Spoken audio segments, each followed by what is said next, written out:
Oh, hi there. Welcome to the channel. It's Saturday and we have a bunch of World Shogi League games on tap starting in about 10 minutes. There's one, I believe, that has been rescheduled maybe once or twice. Hopefully it happens today between one of my favorites, I would say channel favorite, but I'll just speak for myself. One of my favorites, Angelito from Brazil, young player from Brazil, exciting player who, when I was playing Nakabisha, I was learning a lot from studying his games and watching his games. So he's an still an up and coming player, still young, I mean, everyone's young compared to me, but still young and really strong. And an hour after that, we have two games. Berserk and Pot Noodle Chef. So this is a division. The first game is Division A, which is always huge. Gunjin is on the French team. We'll look at the divisions after I go through the list here. There's Division A, C, and D coming out today. And there's the Division C game is one of the other Brazil teams. They have a few. And then the UK team. I think they also have at least two or three teams in the UK. Pot Noodle Chef. I don't know much about this player, but the name seems so familiar. Maybe because it's a memorable name, so I see it and it's like, I should be watching. But there's also, after that Division D game, David Go from Spain and Hiob. I don't know how to pronounce that. Hiob from Poland. So that is a Division D. Poland also has a number of teams. Some of these countries have multiple teams. It's a worldwide league, and there's so much interest in it. So it's great to see. But anyway, let's look at the Division A matchups here. So this is France 2 is number 1 here. France 2, and I believe this is France 2. It is not. It is not. Okay, so how many teams? There's France 2. It must be. Because there are no other France teams in this division. So Brazil 4, let's see. Brazil 4 is playing France 1. Did I miss it? France 1. Did I just not see it in the list? So Angelito, anyway, France 1 and France 2 is there. Angelito is playing France 2. France 2 has already clinched this month, but every point matters at the top and at the bottom. So in Division A, the top teams are battling for the prize. The bottom teams are battling to stay out of demotion. So, that's kind of the key there. And Brazil 4 is in the basement right now. They are in the bottom. France 2, though, is number 1. Where's France 1? Oh, there's France 1. There's France 1. They're both such strong teams, and this is board 1. So I don't know who Gunjin or Gunjin is, but he must, and they're playing France 1, the team in the middle. But I'm sorry for my confusion here. But regardless, must be incredibly strong. I don't know who this is. So that is happening. Let me go back to 81 Dojo just to make sure that the games haven't started. They will show up as they're waiting in this list, and then the games will show up here at the top of this list. And let's move on. Let's move on to the Division C standings here. We've been watching a lot of Division C on this channel. So, a bunch of our favorite teams are in this division. And this one here is UK versus Brazil, and it's Brazil 2. They are battling. Actually, both of them. They both have 3 wins in not an equal number of games played, but they are battling here for the promotion. So like I said, in Division A, the top teams are battling to win the entire thing. To be the best team in the top division. And the bottom two teams will get demoted to Division B. In all the other divisions, except for Division E, the top 2 teams are battling. So the teams would like to go. The top 2 teams will promote to the upper division. So Division C, the top 2 teams will promote to Division B next year.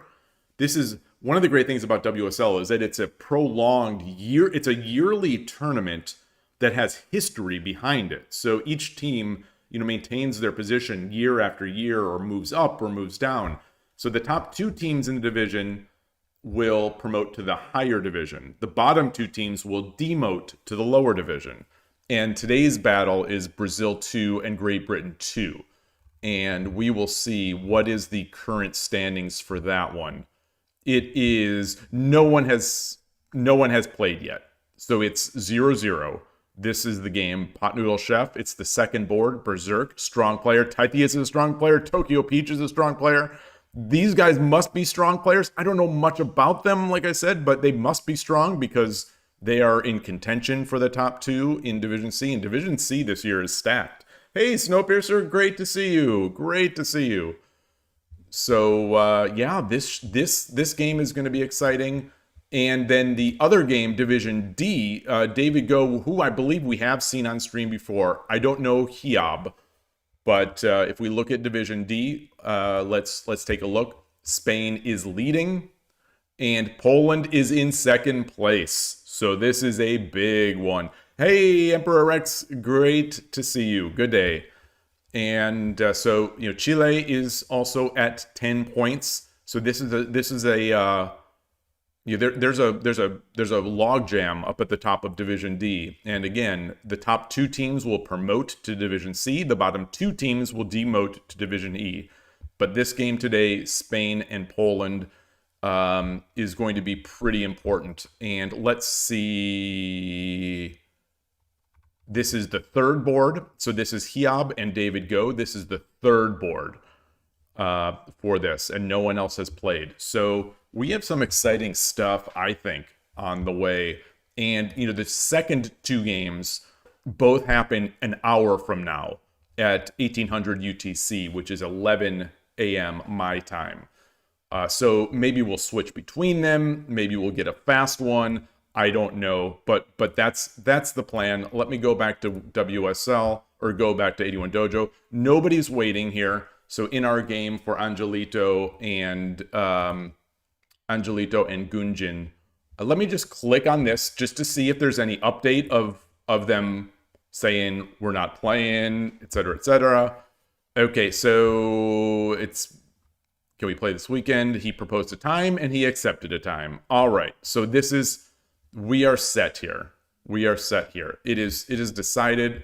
We are 3 minutes away. Hopefully we get this. I have a lot of tabs open, so sorry for my slow. And I see Angelito has logged in. He's 3 down now, it looks like. I think he's been as high as 5 down. I'm gonna switch my scene to to the watching scene, to the 81 Dojo scene.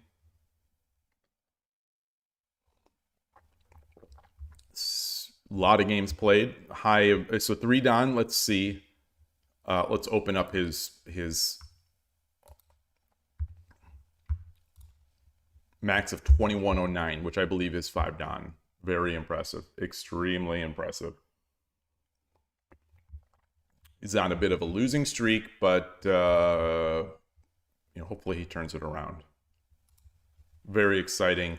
Seems like potentially volatile style of play, like what we talk about on this channel about my play, that I'm sort of volatile because I'm not making the thickest castles, and I'm not the greatest endgame player, but Angelito is a great endgame player.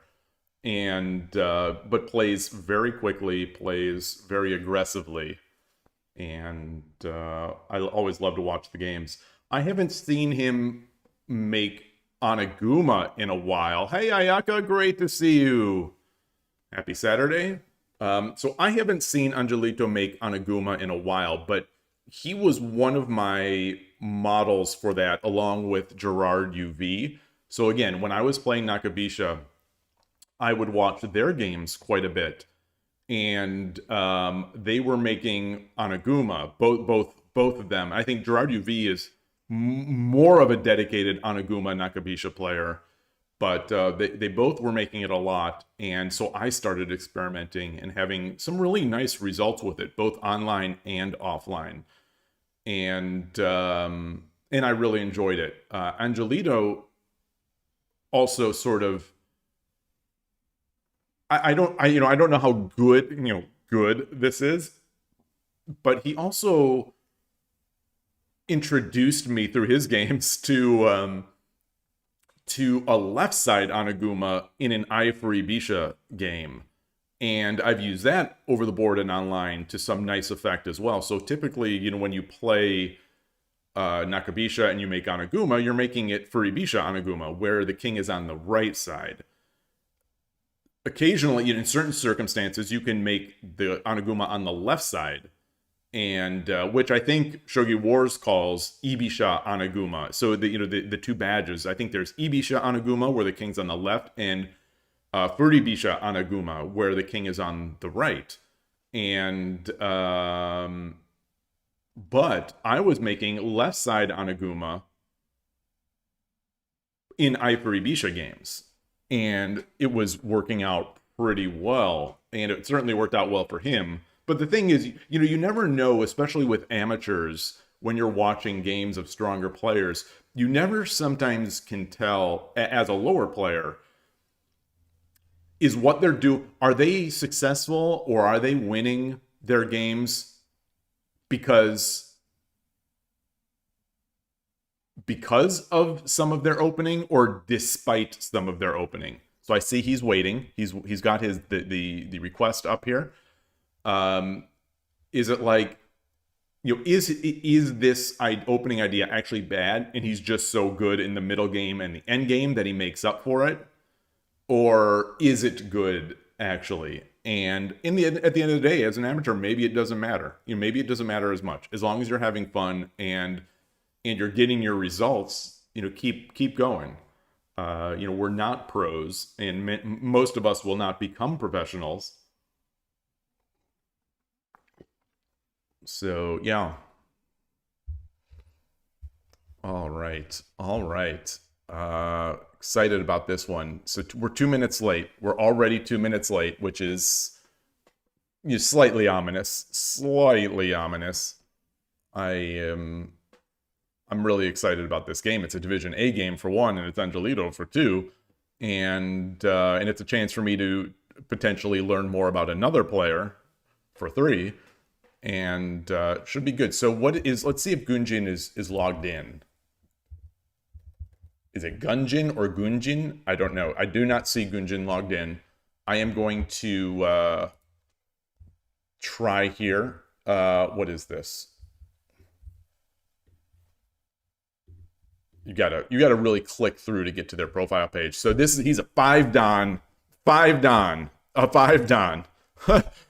Andy Marks loves studying shogi much more than playing. I like that. They have a Twitch channel. Hello. What is this? Hello. I didn't even know this ever happened. 5 years ago is the last recent one. All right. So anyway, let's go back to, and the game has started. Beautiful. And we'll stick with the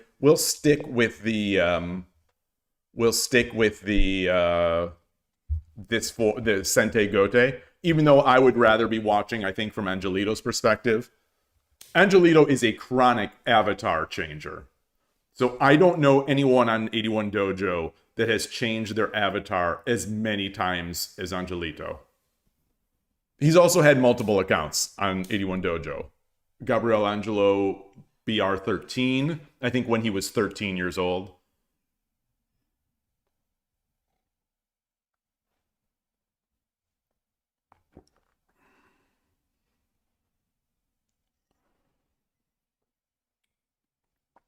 Okay. Yeah. So Gote Nakabisha, this is how it's done, I think. Gote Nakabisha against Static Rook. I wouldn't be surprised because I used to see it so much. is, to see, to see something like this. I think that's the Chosokogin.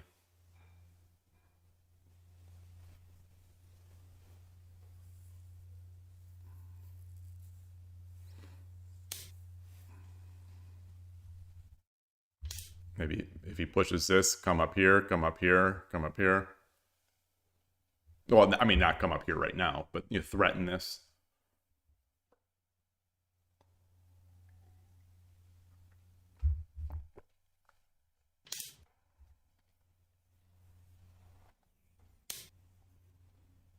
So I don't quite understand the... Oh, I'm going to flip the avatar just so we see Gunjin's avatar. I don't quite understand this. It says, Onegaishimasu, have a nice Gaiamu. I don't know if that's a play on words in French, or I'm trying to flip the board. I don't know if this is a play on words in French or in sort of, what is it called, Japaglish? I don't know. So there's this, I don't know if I don't know what this, I don't know if this is a play on words in anything. So if anyone knows, I'm curious. Making this castle early, which as a Nakabisha player, I never loved. I never loved it.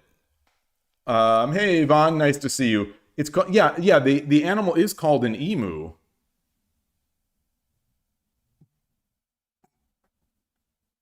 But, okay. Yeah, Gaimu, okay. Would I consider going to EDC next year? What is EDC? I've never heard of that. Oh, I assume you mean ESC. That's probably a typo. European Shogi Championship. I always consider it. I would always consider it, but it's expensive. It's expensive. It's really expensive, and it's at a time of the year where it's a little more difficult for me, just because we're usually wrapping up summer stuff, like with my son or something like that, and so I don't know. But the main thing is just the cost of getting out there. But I definitely would consider it. Do you know where it is next year? Where is it going to be next year? I really wanted to go to the one in Poland. That was the one that I wanted the most to go to.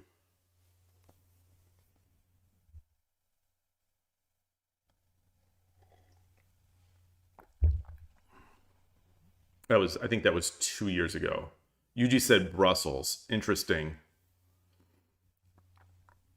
Interesting. Yeah, I'm not sure. Like, that doesn't interest me as much as some of the other places, but I would, regardless, I certainly would consider. The hang up is the expense. I just feel a little selfish to be spending that much money on a hobby.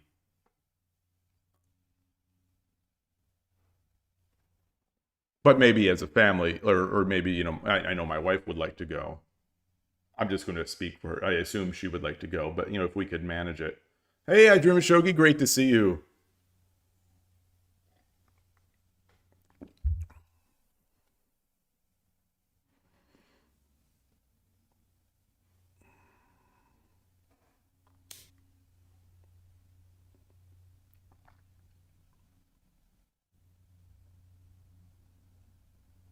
Yeah, we're not. I'm looking at this and I'm thinking, are we falling apart? Has the Nakabisha already fallen apart? I don't think so. I don't think so. And I don't think Angelito would get in trouble this early. But it's always, these kinds of openings are always on a knife edge, so it's possible. It's possible. Like, how many times have I just brain farted an opening? But I think he's fine, right? If the pawn, if he drops the pawn, just bring the gold up.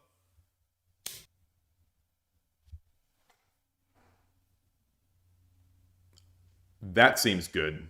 That seems good. I would have saved the bishop personally for the Wariuchi no Gin. So I would have dropped the pawn, and if he would have got the gold up, I would have dropped the bishop. So that would have been my plan. I don't know if that's any good. We can eat stroopwafel together. Stroopwafel. Japan trip, you have free accommodations. Free accommodations with Shogi Hiroki. If we could stay at his house or his apartment or whatever, I'm in.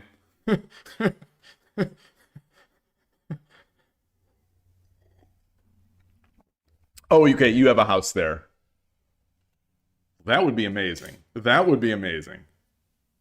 Shogi House. It would be called Shogi House, just like the channel. We'd have to take over the YouTube channel, Shogi House. Hmm. In what town?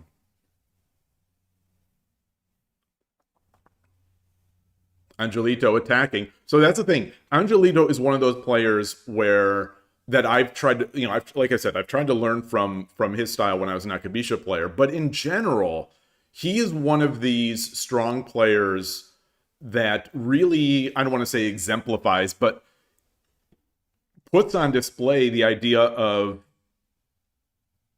defending by attacking, or rather than defending, or rather than trying to play defensively, make threats. And so, like, if I sometimes put his games into an engine, I'll see he was lost, or he was losing, or something like that. But he makes enough threats. He makes so many threats that eventually one of these threats, like, will catch the opponent. And all of a sudden, boom, boom, he's in, and the mate is coming. He's so good at the end game. You saw that interview with Larry where he said he traveled to Japan every year for a month to play, and you were inspired. Ah, yeah. Yeah, that was an interesting interview.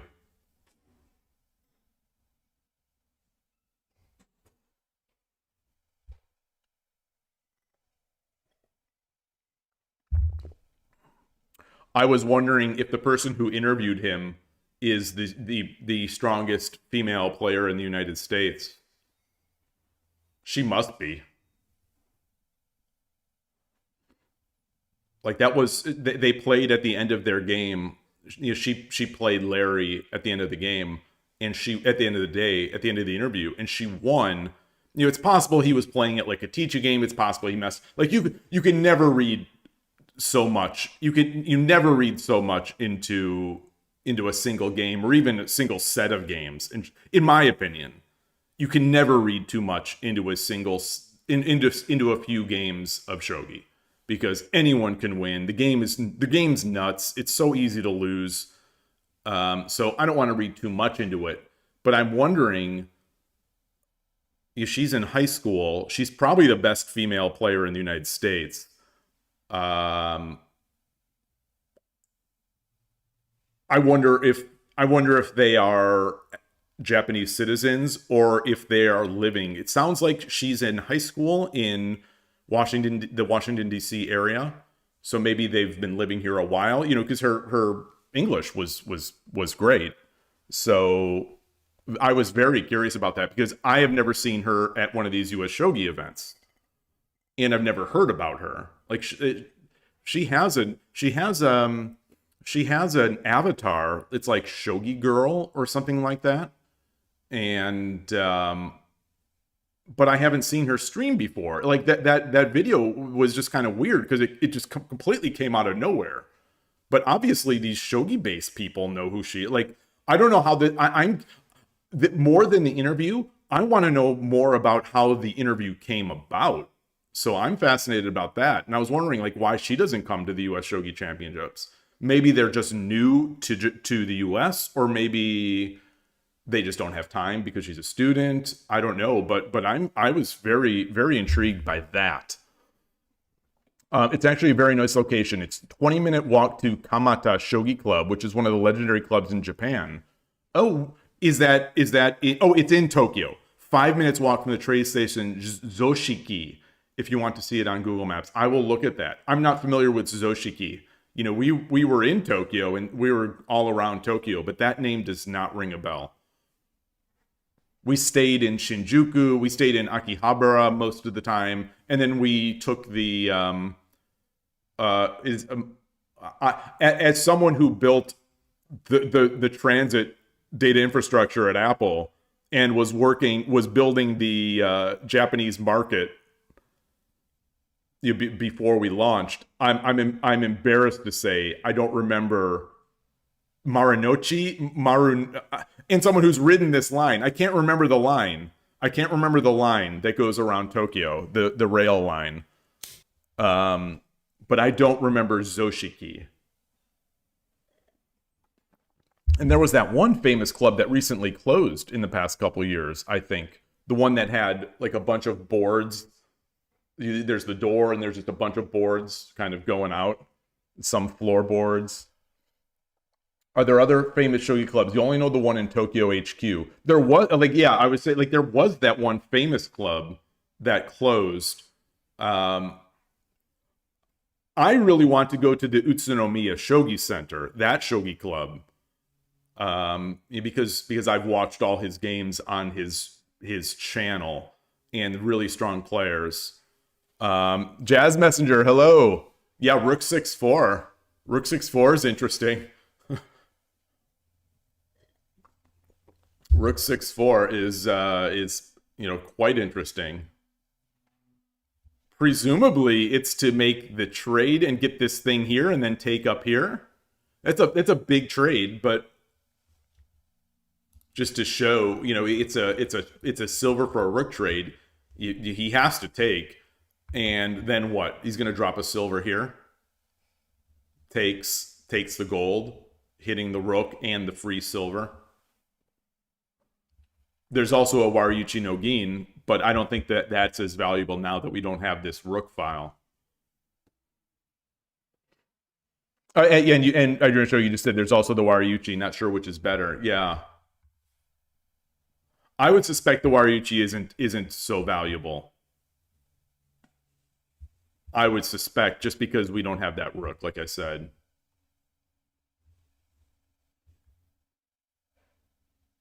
But. So he takes, then we Wariuchi, he comes over, takes. Oh, and then we drop the gold, and then we can drop the gold, maybe. And then we take the gold, and then we hit the silver, maybe. Hey, Tulip, nice to see you. Nice to see you. Are those Shogi Club places you can just walk in and pay a fee?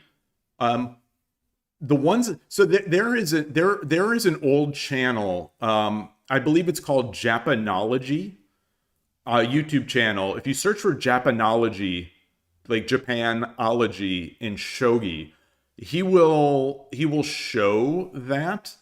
Like he shows that club amongst others, and it looks like one where you can just pay to come in, but not speaking Japanese, I think would put me at a disadvantage. Like, I don't know if I'd be able to do that. Well, first of all, I don't think I'd be able to find it. Just, if I don't speak or read Japanese, I can't read the street signs. Like, the only street sign, in my experience, in Shibuya, Shinjuku, Akihabara, etc., the only street signs that I saw that had English were just like the main roads. And then once you went off the main road, it was all in Japanese, and I couldn't read those. My daughter could, but I couldn't, and so I wouldn't be able to find places so easily. But Utsunomiya, you can follow his X.com channel. He has his he has a schedule of all these events. They are really active. I am so envious of this club. They are extremely active, both in terms of like lessons and tournaments and events and open play. I'm just sure you say that's why I need to go with you. Free accommodations, free translator. So, that just seems like a dream trip. I don't want to get my hopes up because that sounds like something that would be just too amazing. I don't even want to think that something like this can happen. Wait, so what did he do? Hold on. What did he do? Did he Wariuchi? No. Oh, he did this. He did this. Yeah, okay. Yeah. Yeah, this is over now. I'm going to say that this is over now. I'm going to say that this is over. I think he had to take, right? I think he had to take. Or maybe it was over anyway. But then again, he does have a rook. And we know from my games how weak this is, how weak this structure is. But he doesn't have a lance or anything like that. And this attack is coming so hard. I'm just not seeing this. Interesting. So I would have dropped a rook. I would have dropped the rook myself. I would have dropped the rook, threatening Tsumero. Or Tsumero-ish. Jazz Messenger. I think you would have. So if you play this type of opening, I think you would have found that. Like, I think in some openings, like even in mine, there are certain variations where you're looking to sack that rook for a silver. So I think I definitely think that's seeable if you're playing that opening.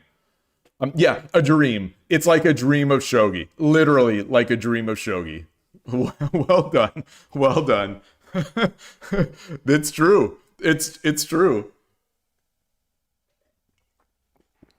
Tulip, you were considering sacking the horse sacking on the gold. So the idea, your idea would have been sacking the horse now and then dropping the gold back here. Is that it? So in this case,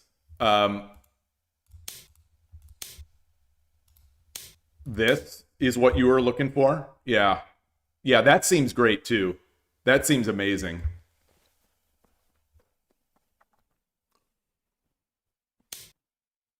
Yeah. I like this. I like this.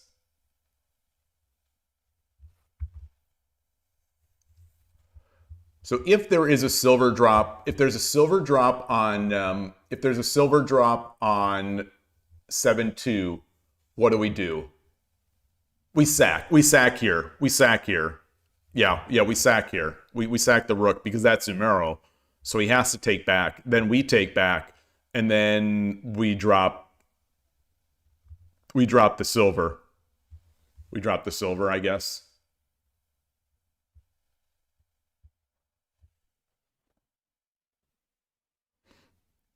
Bishop takes 6-1. There's no way. So bishop takes 6-1, king takes 6-1, rook drop 5-1. Looks like the game just ends. Yeah, that's true. That's true as well. Yeah, so in that other variation that we drew out, yeah, because that pawn is going to back the gold drop for mate. So you can't take that. All right, so we're getting what I said. I think it's rook takes gold. I think rook takes gold just ends it.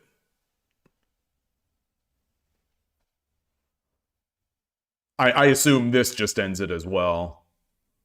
What I like about rook takes is that it's Tsumero, but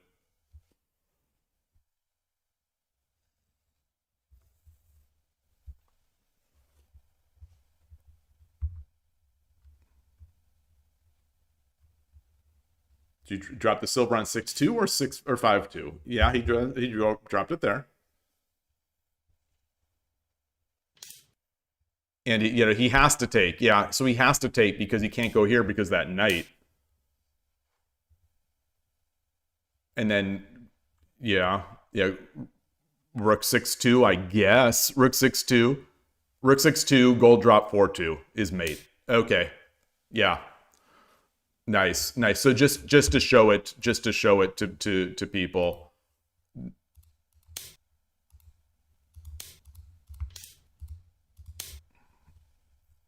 Yeah. Wow. GG. That's a quick one. And he left quickly. Oof. Yeah.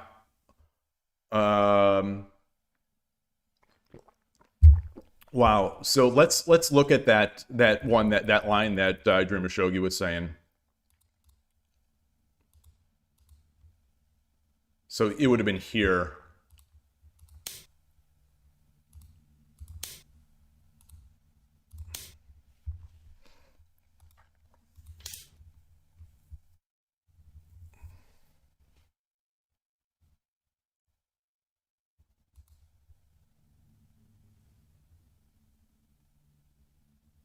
Do we drop this, or do we promote first? We promote first?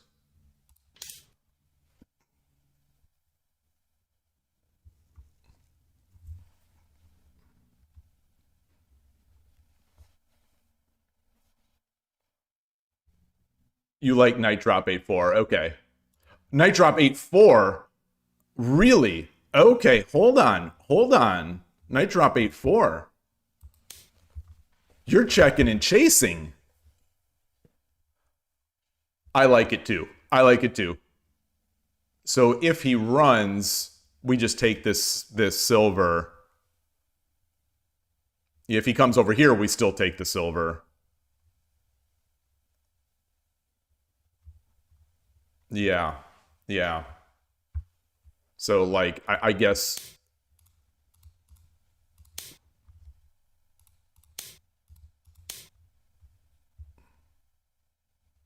Gold drop. And that's mate.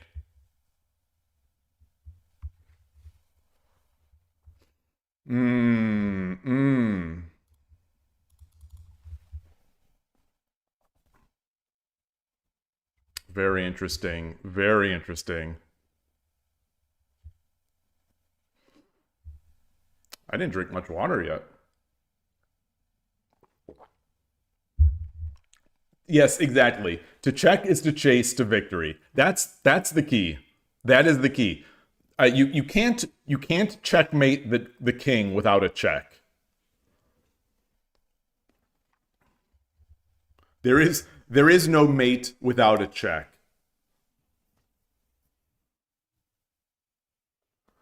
How about this? Their ote be away to mate with a check. Like there ought to be a way to mate with a check, but there ote be away. There ought ote, get it, play on words. Ote is check, I think. In All right. Hey, magic based.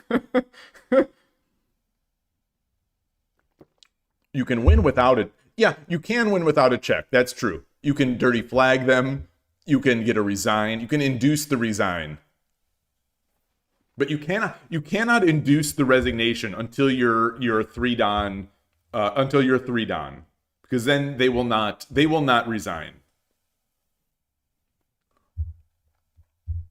Isn't it so scary to sack the rook that early in the match? He got it so clear. No. Not when you see the path forward. So that's the thing, is when you have that experience, and you've seen, like, he's 5-don. He's probably played thousands of games. He's probably seen so many similar positions. And even if he hasn't, he's 5-don. So he probably can calculate that at the board. You sack the rook, you get a silver, and the opponent's territory. Let's look at that again. The opponent's castle was just so weak at this point. So once that horse is in,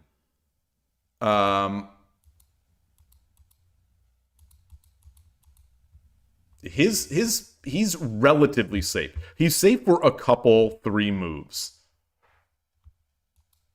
Once the rook is in the other person's hand. So, like, if you're looking at this, you see this gold is only defended. This gold is only defended by the king. This taking here opens up a square. So you can attack the king and the rook to get the gold, and then potentially the free silver. And the king is just in nowhere. Like there are no generals around it. And you might have the opportunity to just take back the rook. It's possible that once you drop that silver, the king is going to run, as he did.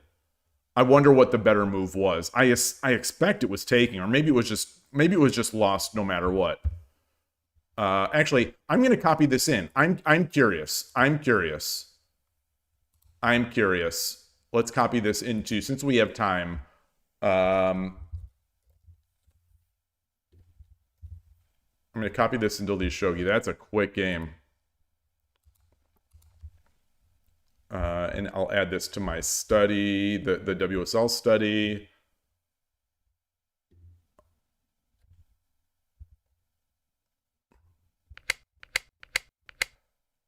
So let's validate that this is correct. I think it has to be. It has to be.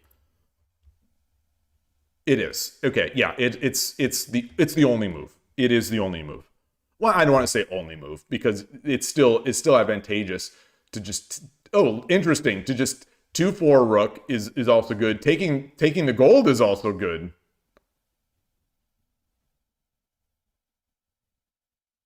I'm going to guess that taking the gold is good because we can still do this. So I'm going to play it through. What does the engine say? It calls this plus 2.5. So plus 8.1 is taking here, plus 2.5 is this. So but I'm going to guess that the value in this move comes in this move. Gold, king takes, and 6-4. 6-4 is the move, is the number one move, is the only move to maintain the advantage. Yeah. The idea being you sort of get this redrop hitting the rook and dropping again. So what if he would have taken the silver? Yeah, so so he takes a silver, and then we take the free gold. We take the free gold, we hit the rook, we hit the free silver. So yeah, so taking is the only move to not just be dead lost. Not plus 9.4 versus plus 21. We take. And then, like, I'm guessing dropping silver is the best. And it is. But it's not good. It's not good.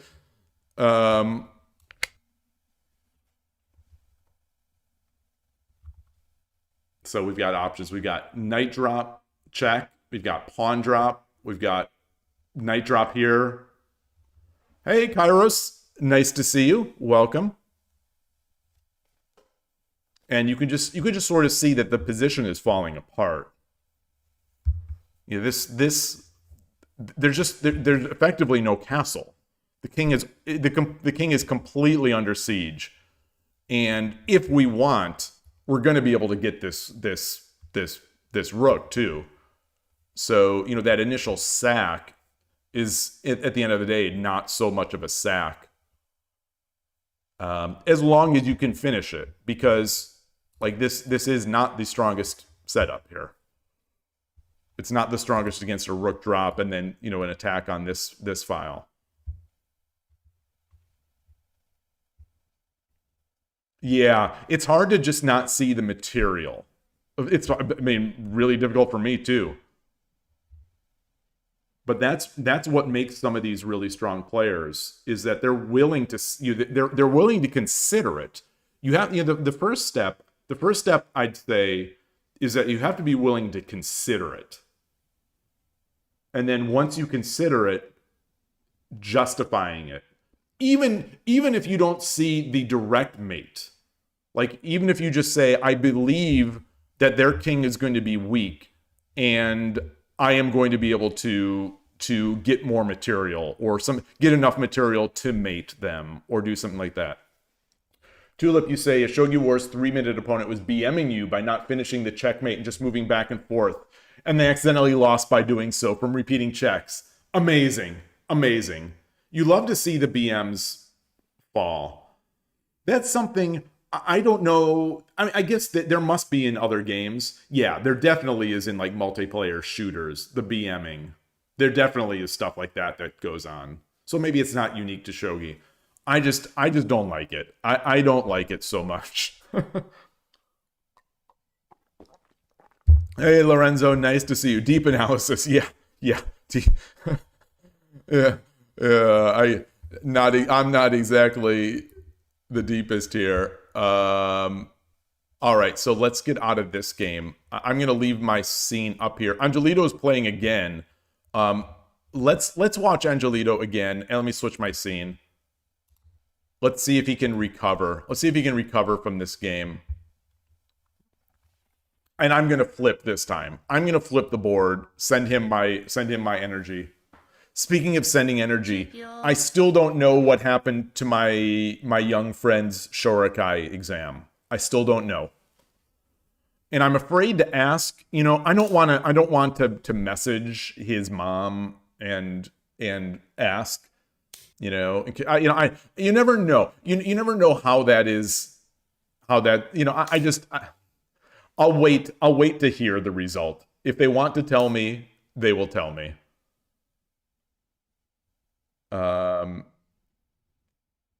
How many moves will it take for the counterattack to land? Like 4 free moves? Yeah, it will take a while. It will definitely take a while. I think it's potentially probably 4 moves, because you need a lance, or you need something to attack. You need something to attack the 8/7 square to draw the king out, so that the rook that would have been dropped at the bottom would be able to take the gold. And even in that case, the Sente could have defended rather than gone into attack. So it probably was, in that case, it probably was way safe enough. So Angelito doing his attack thing. Like I said, he's very quick. He plays quickly. A lot of the Brazilian players do. They play very quickly. Like a lot of the Kyo Japanese players, they play very quickly.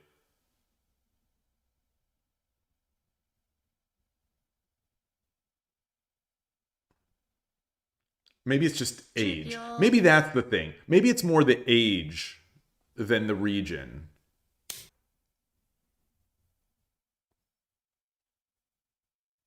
Because Koshiro also plays very quickly, and he's a very young man. You saw that horse move? Yeah, that's a nice one. That's a real nice one. It is really nice. 20秒 1, 2, 3, 4, 5, 6, 7, 8, 9. They're playing that sort of pseudo short 2. What does he call it? 6 slot? Ooh, we get the win. How do you get I hate when I do this. When I rewatch the stream, I feel like such an idiot. When arigato gozaimashita, when I'm watching a game and the other opponent, the opponent loses, and I thank them as if I'm playing. I think my brain is just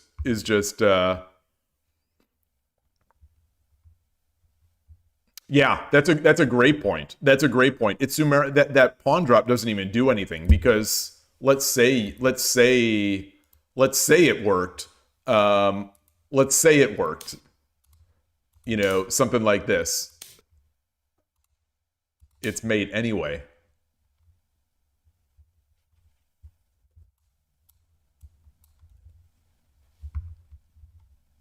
Yeah, GG. Like I said, he puts the pressure on. He puts so much pressure on that people will fall. People will crumble under sort of that withering attack.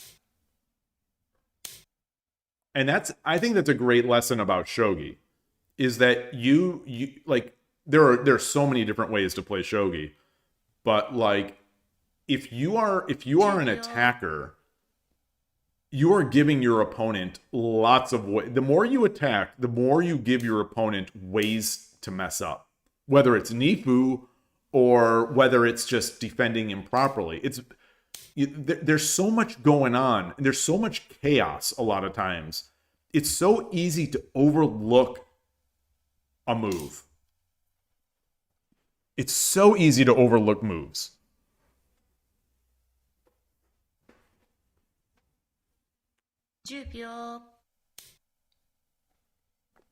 So if you're attacking, you're putting the ball in your opponent's court where they have to either defend or they have to attack harder, which is, you know, the way a lot of people will handle it. It's like when you say Makemashita right back after you win. No, it's like when I say Yoroshiku onegaishimasu. That's the most embarrassing. Is that when I win, instead of the arigato coming out, it's Yoroshiku onegaishimasu. That's the most embarrassing for me when I'm reviewing the stream.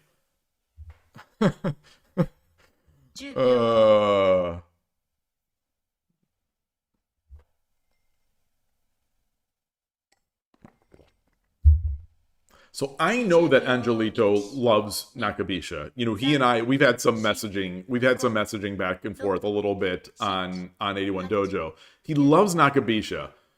But like, I wonder what would happen if he became like a Bishop Exchange player or an Urashino Ryu player or what are some of the other very not that Urashino Ryu was necessarily very aggressive, but some of the other sort of swashbuckling type things that allow you to attack,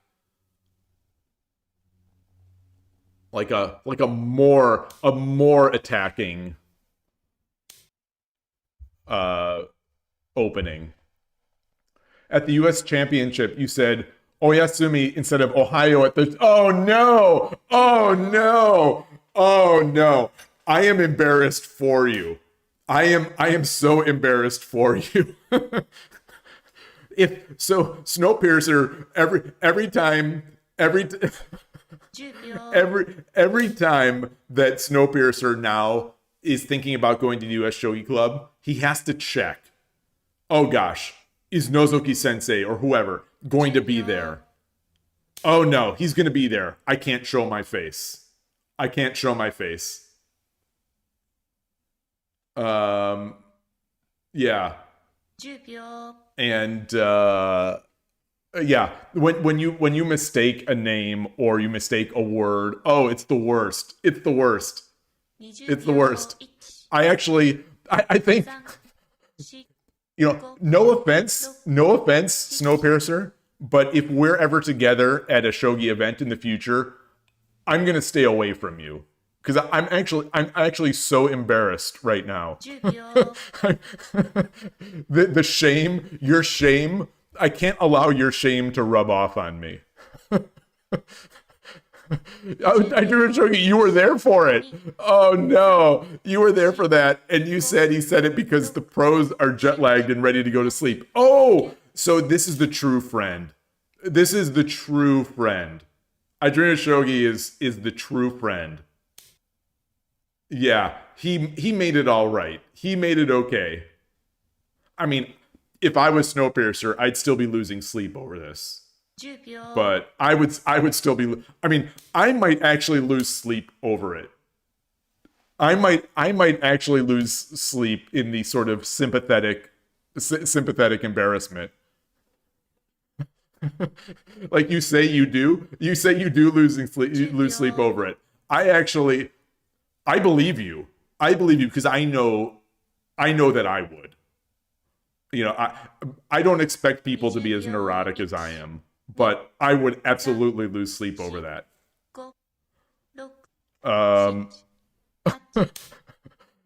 Tulip, well done. Losing sleep over it? Oh, Yasumi. Well done. Well done. Your palms are sweaty just thinking about it. Oh my god. Oh my god, it's so painful. I'm getting warm. I need to turn on the cooling unit here. That is so fun. That is one of the funniest real life shogi stories that I've ever heard. It's one of the like I I don't feel embarrassed from my speaking to Yamaguchi sensei and Nishiyama sensei. Like I went up to each of them separately, and I asked them, in my pitiful English, ego ga wakarimasu ka? Or ego, yeah, something like whatever. I don't even remember. It's been so long since I've even thought about Japanese. I asked, and they both giggled and said "ie," and so I just kind of like nodded and walked away. But like, if I would have sort of messed that up completely, I think, and who's to say I didn't? I don't know. But I never would have been able to go. And, my neurosis, actually, so the thing was, that's also one reason why I didn't want to play Nishiyama in one of the teaching games. Or it wouldn't have been a teaching game. It would have been an all-out battle where I bring out my Satomi preparation against her. So, I would have gotten to a good position against Nishiyama, of course.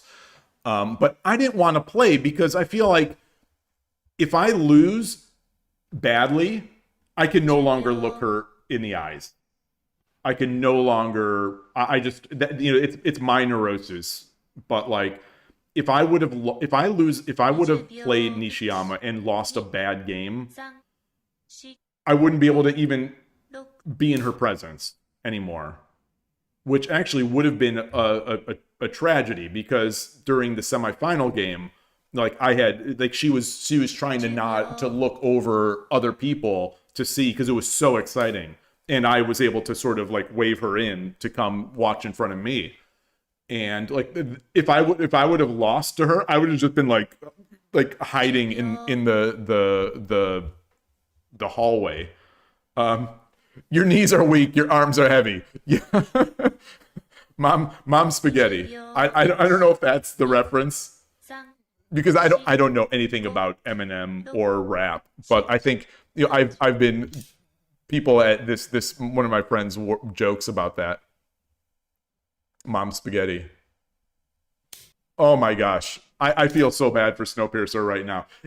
Though I have so much respect for you right now, because you're owning up to it. You're facing your fears, and you're facing your fears, and you're putting this out in the open to the public. So I already had respect for you. Now I have even more. I still won't stand next to you against, with pros, shogi pros.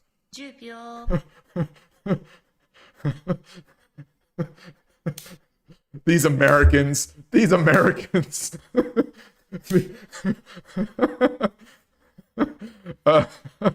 Yeah, okay, so it is the mom spaghetti. There's vomit on your sweater already. Mom spaghetti. Okay, it is.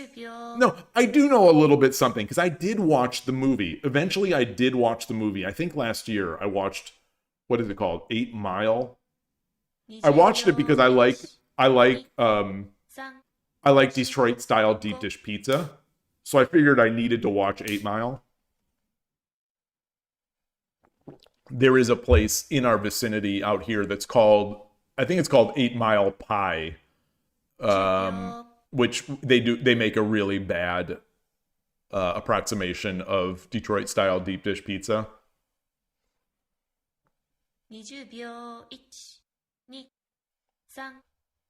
We're 12 minutes away, so I'm gonna look at the list here just to make sure no one is playing the WSL. No one's waiting. No one's playing. We're 12 minutes away from the.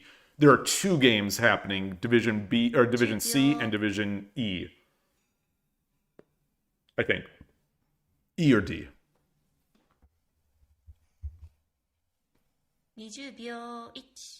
Man.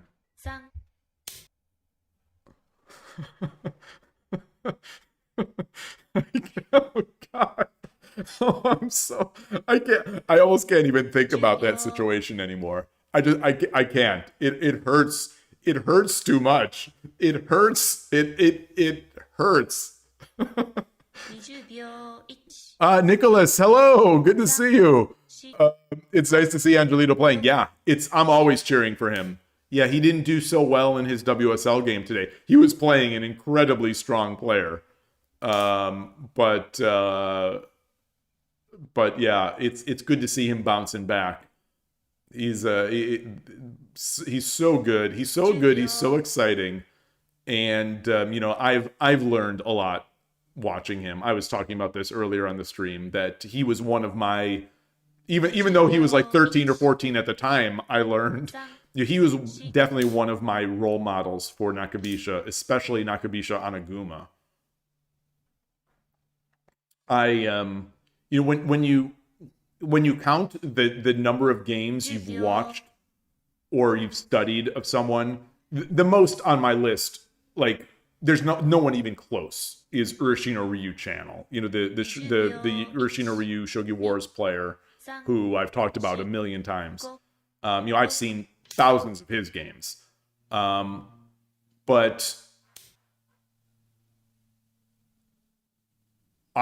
my guess is that the number of games of someone that I've witnessed, I've probably watched Urashino Ryu channel the most. Not probably. I have watched his the most.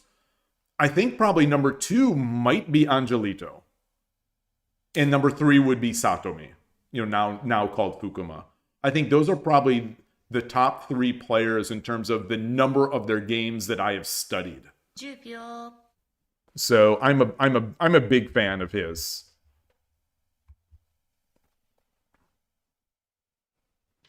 You know, when I was a Nakabisha player. Obviously, I'm not anymore.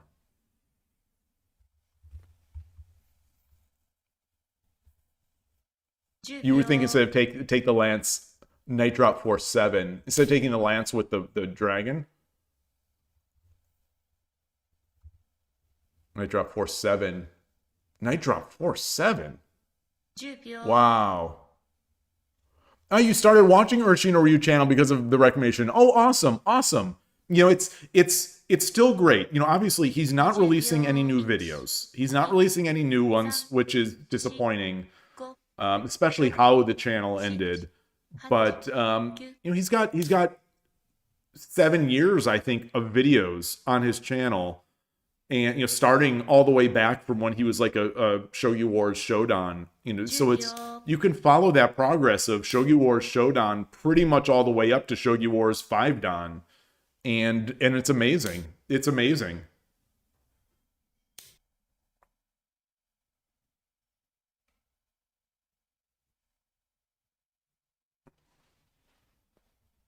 Every day you watch some of his videos. Yeah, yeah. Like, I assume you know that I was talking about how it was a big part of his channel, was a big part of my everyday routine. Every single, you know, he released a video every day that had 2 or 3 games on it, and every single night, even when I was on vacation, every single night, before going to bed, I would watch the videos of his either recent video or catching up. And when his channel went away, that was a dark point in my shogi.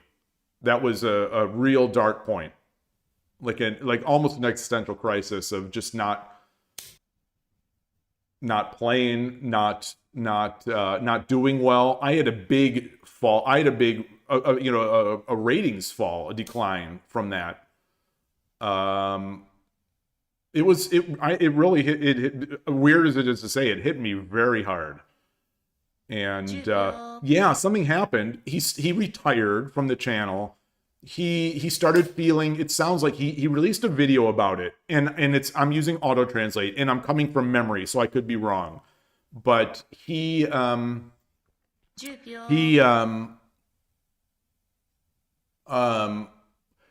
feeling a lot of pressure. A lot of pressure to perform at 5 Dan. He had fallen all the way back to 0%, to 5 Dan, 0% on Shogi Wars. So he was getting close to the point where he was risking demotion. He was getting close there. And he had some commenters on his videos, they just made some very nasty comments. You know, some of these, the Japanese viewers, they just made some very nasty comments. Talking about, you know, calling him weak, for example, saying he's weak, or he's just a 3-minute player, or something, you know, different things, and so he stopped, and he hasn't been back. He actually streams himself. Well done to Angelito. He streams himself. I think he's a trader. He does day trading now. He has another channel. He had started doing it while he was a shogi streamer or a shogi YouTuber. He does, you can follow him on Twitch as well, or Twitter, but he streams day trading, like investments. And he hasn't done shogi, I don't think, since he retired last year, I guess it was, late last year. But yeah, he had some, he just, if you look at some of those videos, he had some nasty viewers, and it's rough. It's rough. You know, I've had some nastiness towards me, and I know what it's like. I think I generally am pretty thick-skinned these days at this stage in my life, and I can laugh it off and acknowledge, you know, the sadness behind someone being nasty online. But yeah, he stopped. And anyway, but I'm grateful for everything he left and everything he gave. So I still watch, but I don't watch it every night. I'm still going through all the back catalog of the videos, you know, that to watch, and so, you know, I'm still watching his content, but it is not a part of my daily routine again. Maybe it will be once I get to the point where the video quality is better. You know, he was working through it. You know, the quality wasn't as great at the end. You know, in the last few years, he got it so that it was like full screen on a phone, so it's perfect for viewing on a phone, where it fits the phone perfectly. It's like you're playing. How much do you think your game improved from just watching? I think, you know, he and Koshiro are the two greatest influences on my life. It's hard to say how much, but I think there's a chance that Urushi no Ryu channel is the single biggest influence on my growth. I think the only debate, I think, is whether it's Koshiro versus him. You know, because Koshiro has been on, you know, especially in those early days when I was learning Urushi no Ryu, you know, Koshiro was just teaching like a demon on this channel, and there's so much gold in there in those older videos for people to learn from Koshiro's comments. And then I took lessons from Koshiro himself. You know, Koshiro is like, he's my shogi hero. So he is my shogi hero, and he's taught me so much. So he and Urushi no Ryu channel, like, it's hard for me to say, you know, because no one knows why anyone gets better. You know, I'm sure it doesn't hurt that I've also played thousands and thousands and thousands of games in the past few years and reviewed many of them, you know, and I'm still a buffoon most of the time out here. But anyway, I'm going to take, before the next game, I'm going to take a quick bio break and refill my tea. So I'm going to be right back. I'll put this up, and I'll be right back.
All right, sorry for the delay. Good that the games have not started yet. Let me get back onto 81 Dojo. Games have not started yet.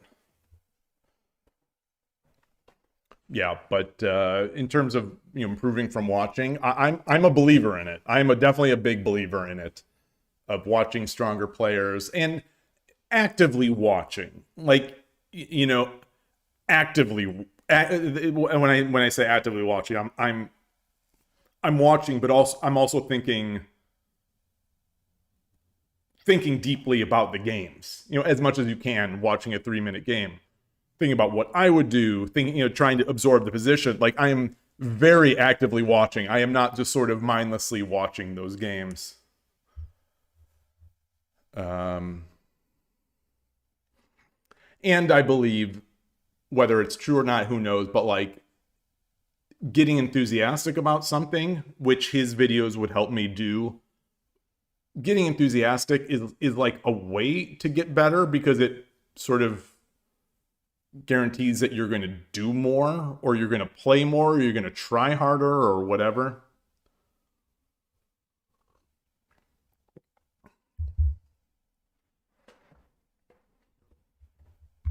So every time I see this username from Colombia, this Kana Steers, I think about Satomi Fukuma. Because Satomi Kana, and I think Kana steers, like she's steering the game. I also think Kana's tears, like Kana apostrophe S's tears. And I think of when she loses to Nishiyama. So this username, I always notice it. Even though I'm sure neither of those are related, to the meaning behind the actual username. It's easier to learn if it's fun. Yeah, I believe so. All right, so Pot Noodle Chef is waiting for the WSL Division C game.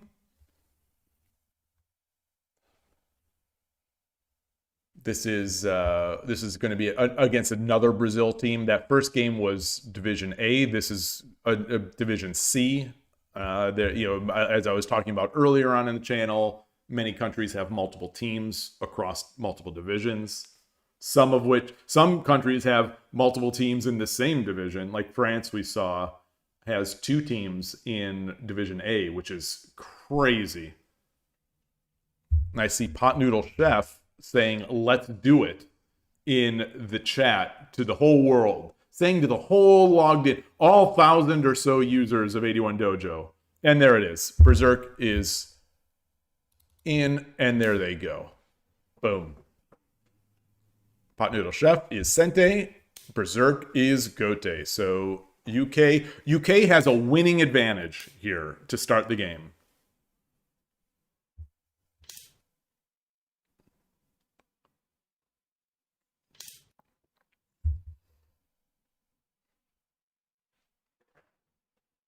Oh, as I always say, the ratings on 81 Dojo for WSL games do not necessarily mean anything, because some people don't play very often, or some people only use 81 Dojo for WSL, so you never know. But this is a 2 rank gap, and a 200 point almost rating gap, and so Berserk being Gote. This is enough of a rating gap to make it still put him in his favor, I'd say. But yeah, Berserk is an avatar enjoyer. I think he's had this avatar for at least a couple years.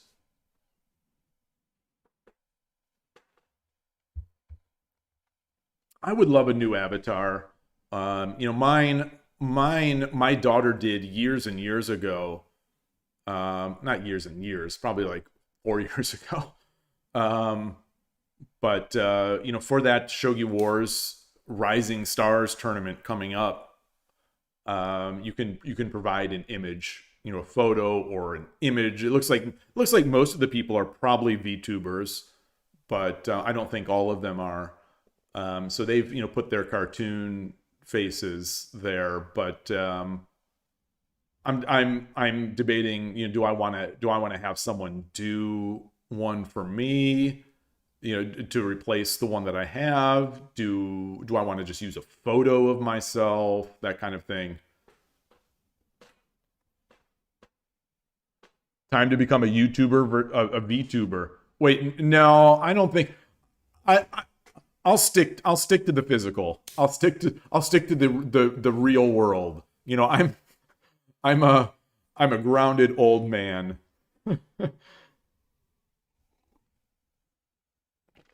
Use the AI Shogi Dad. I love that one. I love that one from Konoman, that AI Shogi Dad, and I am very tempted. I am very tempted.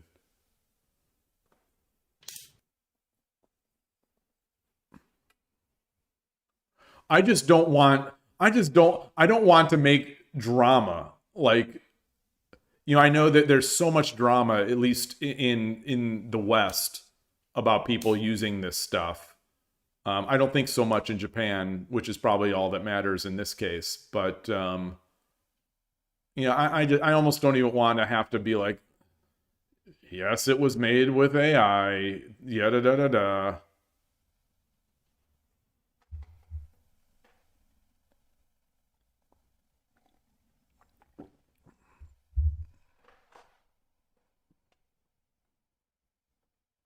Like I really think that ship has sailed. I think that ship has sailed.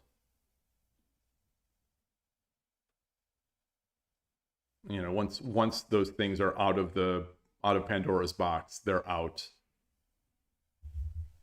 And just fighting against it might feel good and virtuous, but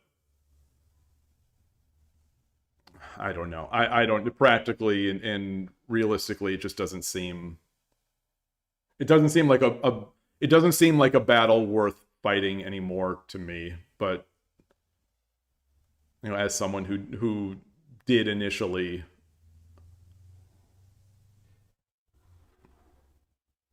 you just can't live your life mad at everything.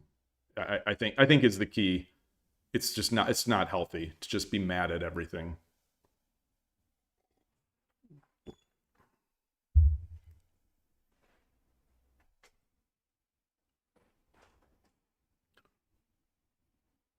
So it depends that you say the AI style is still distinctive and it looks cheap and consensual. I think it can.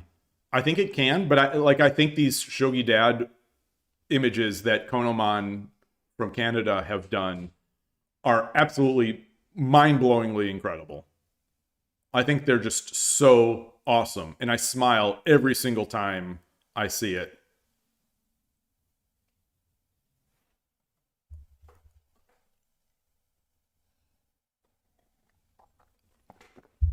There's this one that he did, which is a scene. It's a fake scene from Hikaru no Go with Kaga riding the moped, and it's me riding the moped in the same style with the big shogiban on my shoulder. It's absurd, but it's so funny.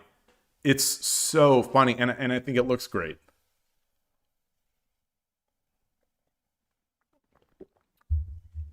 Yeah, but at the end of the day, I just don't want to be having those debates. Like I said, I'm a shogi streamer. I'm trying to introduce people to shogi and make people excited about playing shogi. I don't want to be I just don't want to be in political, cultural debates about that kind of stuff. So it's tough. It's tough. So we should have 2 games running right now. There's only the one. The other one hasn't. The Division D or E has not started. So it's a Division D. Spain and Poland should be playing. Oops, should be playing right now, but they have not started yet.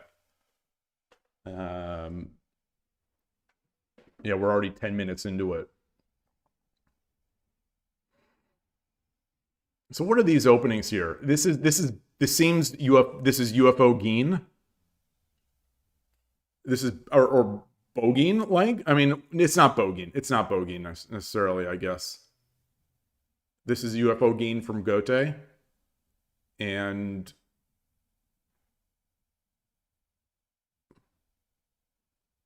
like Urashino Ryu like for Sente. I mean, this seems very Urashino Ryu like. But he spent the 2 moves pushing the pawn, so it's a little more difficult to defend against the sort of the bogeying. Kyo did an update. Do I know if I'm still getting crashes with the engine? I haven't checked. Yeah, I saw they added emotes, which is a good idea. But you know, I think I am going to be very focused on Shogi Wars. So I don't know how much I'll be going back there, especially since I have not been having much fun on Kyo lately. But I'll definitely try that and report back. Adrian Shogi say people love being mad at things and then complaining that life is so stressful. Oh my God, you're preaching to the choir. I mean, it's true. It's true. It's really true. Yeah, I don't know what it is, and you know, I'm not calling anyone out. It's just I think these are just human.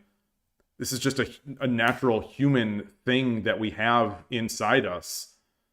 But like a lot of us really love the idea of talking about how stressful we are, or how stressed we are. You know, it's a really strange situation. Yeah, it's very engaging to be mad at things. It's very, yeah, like when you're mad at something, it also means that there is something bad out there that you are virtuous in attacking. And so, you know, when people are mad, they're also feeling virtuous, and they're also feeling stressed, which sort of somehow is appealing to feel like your life is just so difficult. I don't know. But I do know that the most productive and happiest and nicest people that I have met in my life do not have that. They do not have that gene in them, or whatever it is that makes them do that. They do not have that.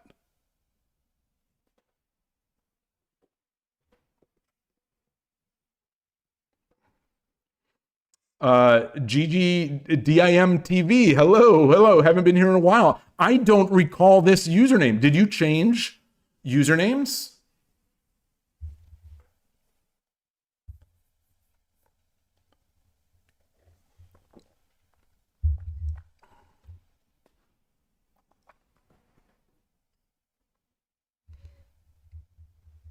Getting a... There's the, we have one of those Fujitsu, what are they called? You see them in Japan. I'm gonna look. These Fujitsu DC inverter AC units, like in-wall AC / heating units. And occasionally with the cooling, you get this odd little smell. And it's coming now. I saw those all over the place in Japan. So I don't know if they're just more popular. I mean, it's a Fujitsu, it's a Japanese brand. But you know, out here in California, where heating and electricity and all this stuff is at a premium, I think these do well in some of the older houses that are just not, you know, we're not plumbed or we're not wired and HVAC'd, you know, there's ducted or whatever it is to be able to have like heating in some of these areas in these old houses. So I think these Fujitsu inverters are, you know, relatively common, and they're fantastic. But they occasionally get this weird smell when cooling, not so much heating.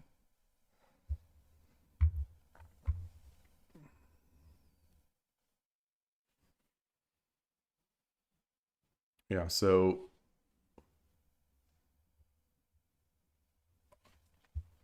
I don't like this. The pot noodle shove, I guess there's probably nothing terribly wrong with it.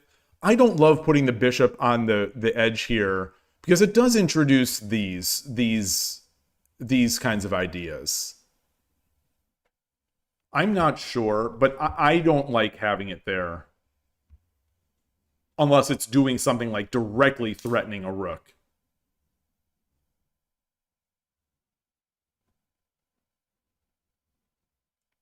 This I also don't like. It feels to me like this even weakens the edge more.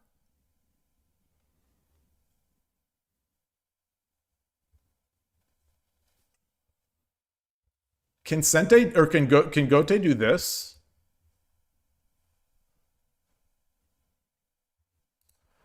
I think I would have tried to do the castle a bit more. I would have gotten my king over. I would have gotten my king over and tried to play Urshin or Ryu type stuff, personally. And rather than having the knight here, potentially have the bishop here. Yeah, because now here comes the edge. This is what I was nervous about. You played chess and saw shogi from me last summer, and you joined many streams, but you haven't been here in a while. Ah, are you still playing chess? You still playing chess, or are you coming back to shogi? Chess is a great game.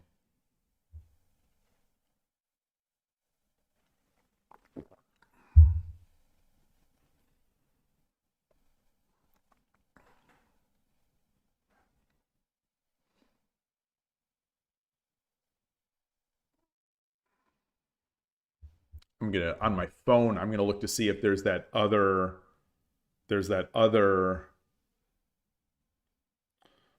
game. If that ever did start,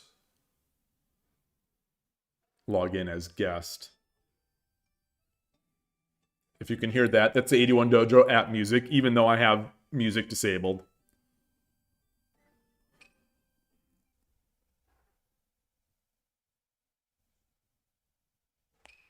No. So that other game didn't start. Yeah. It's unfortunate when that happens. Like I've said in the past, it does seem to happen more with the Division D and Division E games, where they'll be scheduled, but they just won't happen. How have I been? I've been good. I've been good. Playing a lot of shogi. On 81 Dojo I am, but take that with a grain of salt. You know, the thing is, I don't have a big sample size on 81 Dojo. I think I've been very lucky on 81 Dojo, and I pretty much only play there when I am feeling amazing. Like I play there. Like I rarely stream. Well, I mean, that's not true. A lot of my games lately have been streamed because I streamed the San Francisco Shogi Club monthly online meetups, which are generally rated games. They weren't last month, which was unfortunate because I had a win against a Fordon. But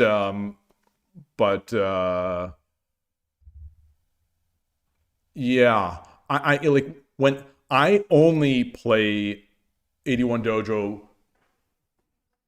like games, I think on like Saturdays, in the Saturday morning when I'm locked in. And I pick my opponents. You know, I still hand pick.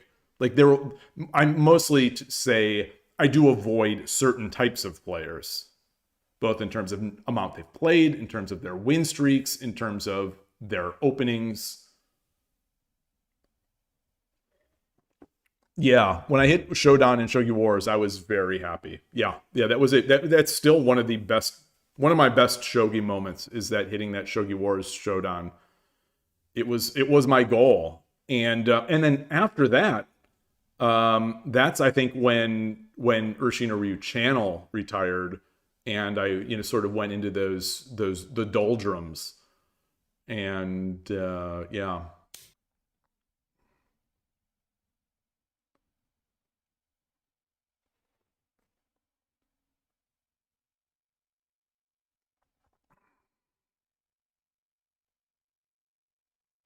Yeah, I'm still Shodan on Shogi Wars.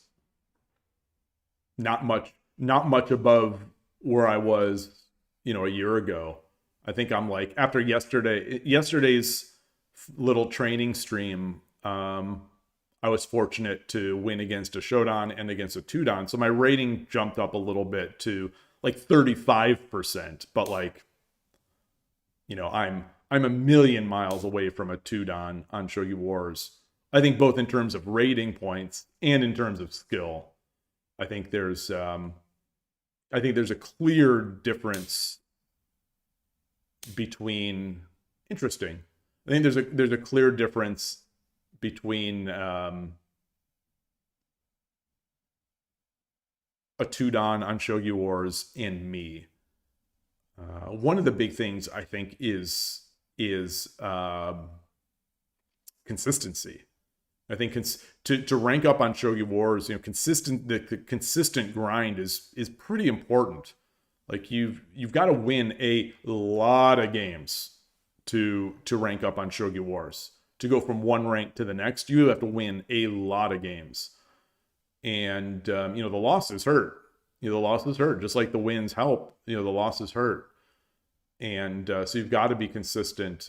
And the time control itself is certainly difficult. For me, it's difficult. You know, I'm constantly in time trouble. And especially as the players get stronger, they are better at using their time advantages and dirty flagging if need be. So, you know, they can play resiliently and not collapse. So if I've got 3 minutes in a winning position and they have 7 minutes, you know, the people that are resilient, they can make it very difficult to win.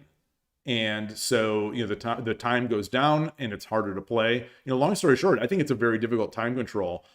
I don't want to just blame age, but I do think it's a factor. Like, I think it's possible that I'm just not going to get much faster in terms of calculating or in terms of like seeing mates. And, you know, my better wins over the past year or so have been at slower time controls and not necessarily at 10-minute Kiramake. And I've talked about this on stream a few weeks ago, or maybe it was last week. I don't know. But like mate run, you know, my daily mate run, which is that speed Tsume mode on Shogi Quest. I am not getting faster. You know, I do it every single day. I do the two mate. They let you do 2 mate runs per day, and I do it every single day. And I am not getting much faster. You know, if I get double 20s, that's still a good day for me. And you know, we're going on years of me doing this, and I'm really not getting that fast. And I think it's possible that it's just I just can't process that quickly anymore. I think it's possible. I don't think I don't think it's foregone. I don't think it's necessarily the case, but I think it's a possibility. Today I got 22, or today I got 23 and 27, which is an amazing day for me. I had 23 in my first run and 27 in the second run, which anytime I get 25 or more is like a great day for me. But to get 23 and 27 is, for me, awesome. But like for most people, I think it's still, that's terrible. I'm just really slow to process the board. And I think just slow to calculate.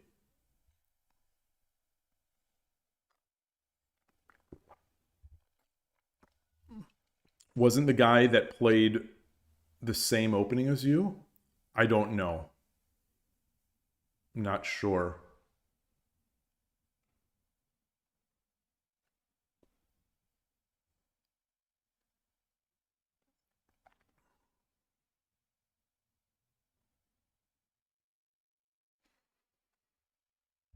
So I don't know what's the move here. Do you drop a lance back? Do you drop a lance here to attack? I don't think so, because you could just defend it.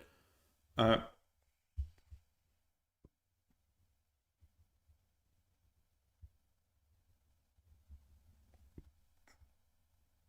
you jump the knight? I don't think so, because you jump the knight, he takes... Well, no, you can't jump the knight because he's just going to do this. Yeah, maybe there's no... So would a lance back here, would a lance back on 8-9 help? But then he would drop a pawn on 9-8?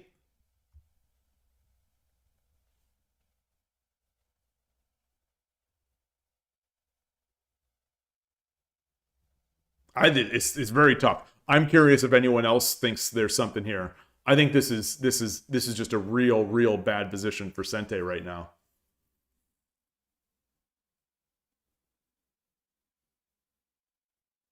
To calculate faster, you can learn some patterns or do puzzles. Well, that's a thing. That's what I'm saying is I'm doing it every single day, and I'm not getting better.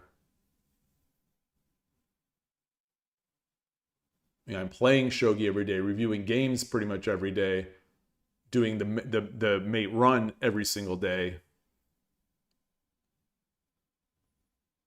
I do chess puzzles every day. At least one chess puzzle every day too, an easy chess puzzle. But the calculation why I'm just not getting faster. But maybe at some point it'll click.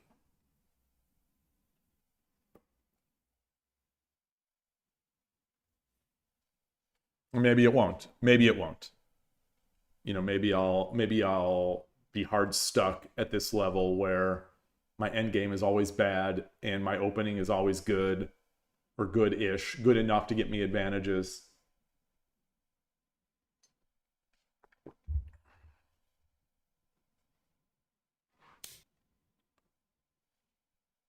You think you have to lance 8-9, then figure something out? That's the only move I can see, but it doesn't feel great.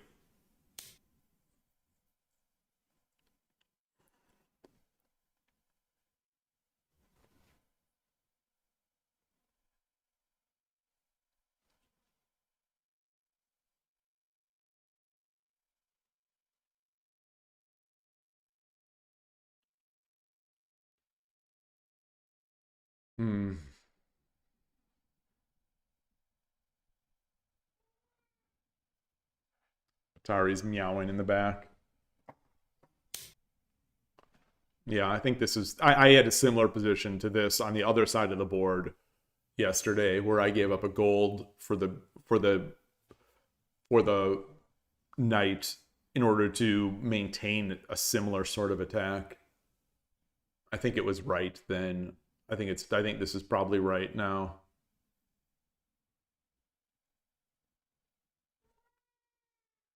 I do wonder if taking with the lance was correct. I wonder if dropping the pawn might have been better first. So going back, I do wonder if this would have been better here rather than taking the pawn.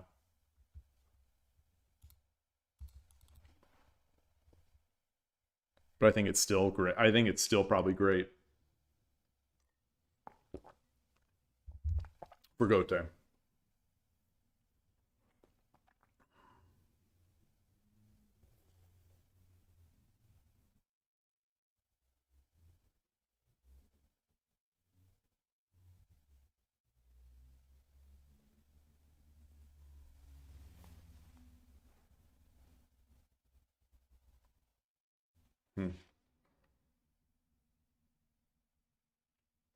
One thing I like to see is that Pot Noodle Chef is taking his time. Some of these WSL games, they play so quickly, but 30-60 is a long time. Like, there's no need to rush. And so I like to see that there's thought behind these moves. Have I been in any tournaments? Yeah, not so many. Yeah, but not really in the past year or so. Not that I can think of. There haven't been many Shogi online tournaments. I'll be participating in a big streamer, a Shogi Wars streamer tournament at the end of this month. It's called the Shogi Wars Streamer Rising Star Tournament, I believe. And so I'm excited about that. It's going to be a 10-minute Kiramake Shogi Wars tournament.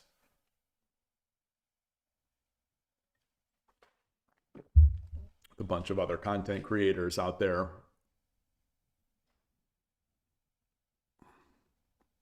August 30th at 1900 Japan time, which is 3 a.m. my time here in Pacific, United States Pacific. And then the week after, there's also another one. There's also a different... I think it's the higher ranked players and pros, maybe the really high-end streamers, I think is September 6th. I think most of us are August 30th, but I'm not sure. Yes, I will stream. I think that's part of the. I think that is part of this tournament, is that it is streamers. It is for streamers and VTubers. So I think I think the understanding is that you will be streaming it. So I will. Yes, I will be. It's going to be interesting because at 3 a.m. I won't have my normal audience. So I'm gonna. I might look like someone with very few viewers. That would be amazing if you tried to join. That would be amazing. And I won't have my same background here. I'll have to put up a curtain because at 3 a.m. it's gonna be dark, and then the light the light will bounce off this back glass and then just reflect what's in our family room here.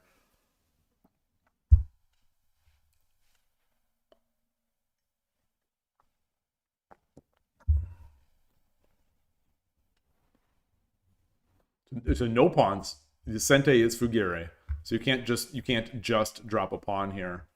Not that would necessarily be the best.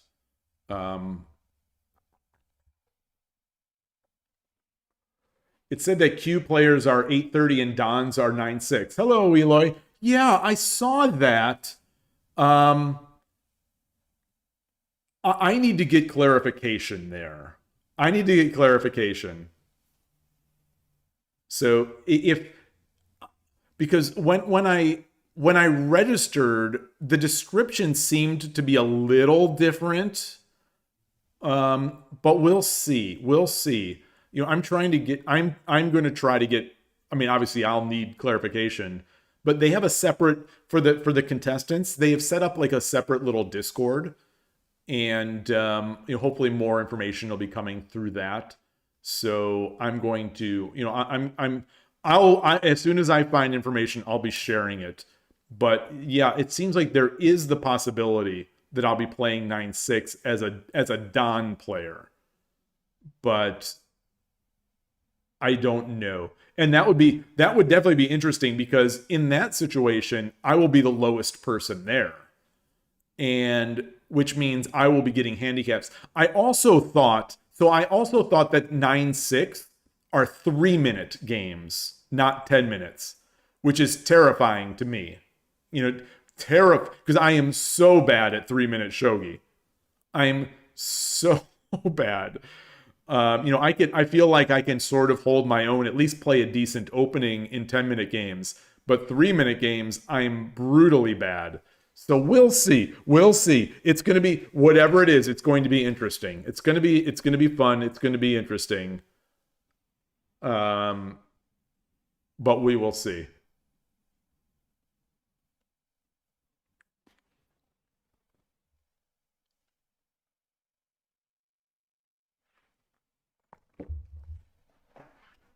But if it is 3-minute games, when I play, if I'm in that Don level, I'm going to be only 1 Q in 3-minute games.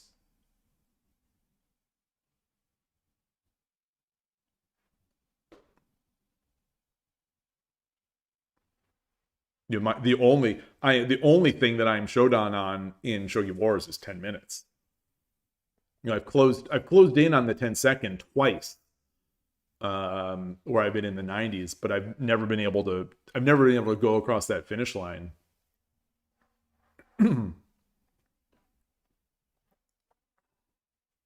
Excuse me.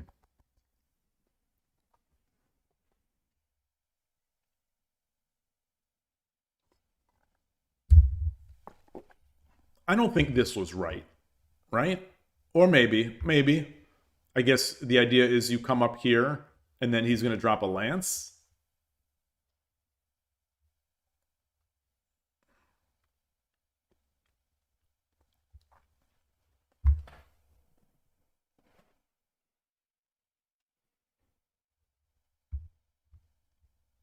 If you promote here, they drop the lance, you take, and then the gold takes, and you're sort of defending. Sorta. It's still gonna fall, but Yeah, I like the fight here from Pot Noodle Chef.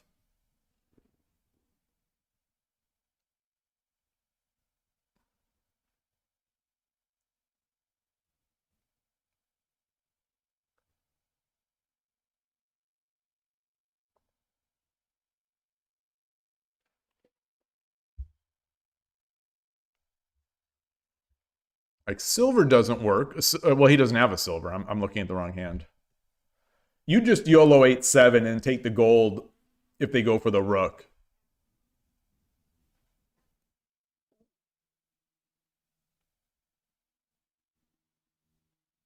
Yeah, that seems good. Yeah, that seems good. That does seem good. So the idea would be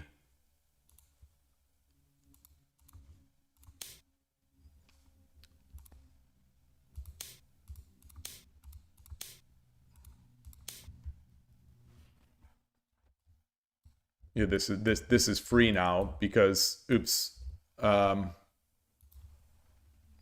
Because it's Sumero. I mean, because it's mate threat.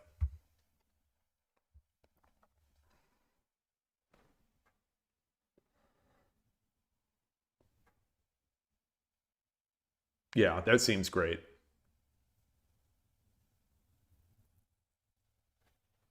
Flutterflight, hello. Isn't Pot Noodle Chef that YouTuber that plays Urashino Ryu? Oh, is this? Is this? He used to make videos like years ago? Interesting. I don't know. I don't know. Against Lance 8-7 promote, there might be Silver Drop 9-6 fork. Oh, that's true. But then we still just take the gold, right?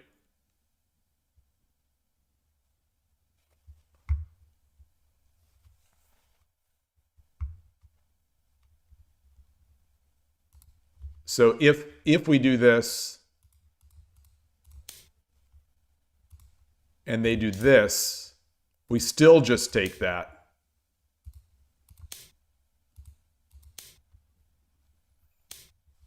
All right, let's. All right, and that is what he did.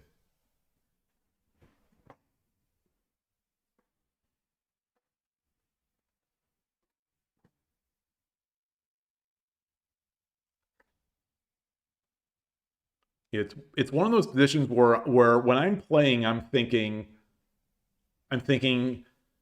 this is a great position for me. I'm winning.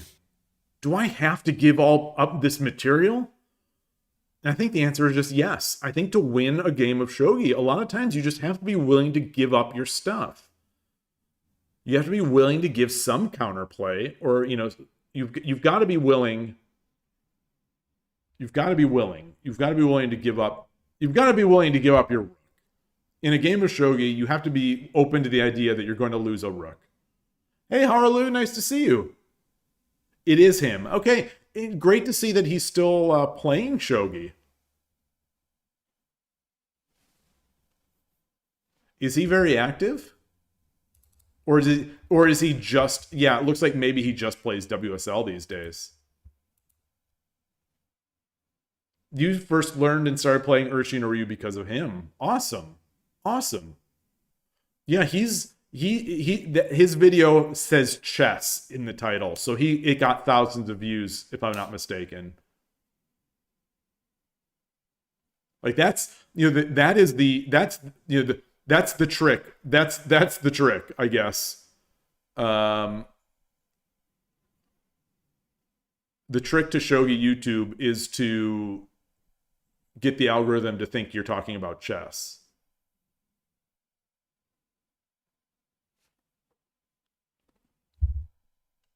Especially back then when chess was not as flooded as it is now.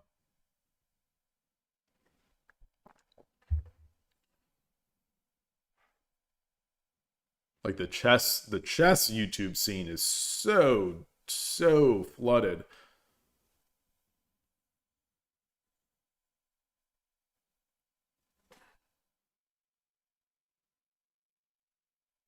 Yeah, at least we got the rook, so we can feel good about the game after. So after we lose, we could feel good about the game because we got the rook.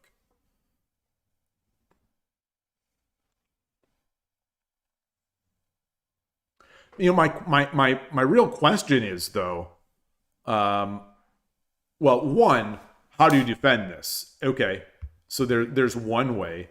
There's one way. Two, when do we take this silver? Well, I guess we take it with the bishop. We take it with the bishop. There it is. So yeah, so that's going to be really strong. That's a key. Honestly, the only way to do well with shogi content is to make shogi 10x more popular outside Japan. Well, I guess that's the thing. Yeah, how do you do that? Like, which comes first? You know, the chicken and the egg. Tricking people into watching shogi content by calling it chess, and hoping that they become shogi players, or wait for something that may not happen, which is to make shogi more popular. Yeah, it's tough. It's tough.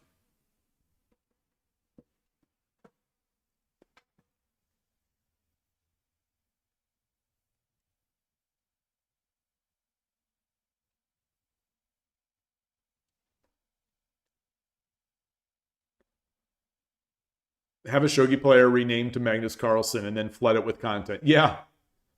Magnus Carlsen's shogi channel.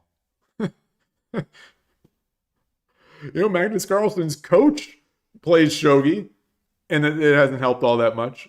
He's not vocal so much about it. He, on the Chicken Chess podcast, he mentioned it a few times. For example, there's a big anime expo in New York City next weekend. You could go and set up a table outside the train station everyone's going to go through and dress up as a Shikamaru from Naruto. As long as you take photos, I'm behind you. I want to see you dressed up as Shikamaru from Naruto. Speaking of dressing up, I'm thinking for that event, do I wear a suit and tie? Do I wear a suit and tie for the Shogi Wars streamer tournament?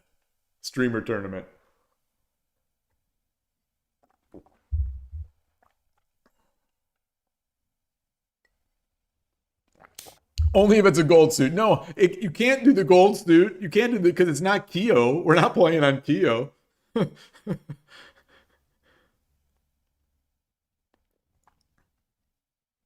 This feels a little slow.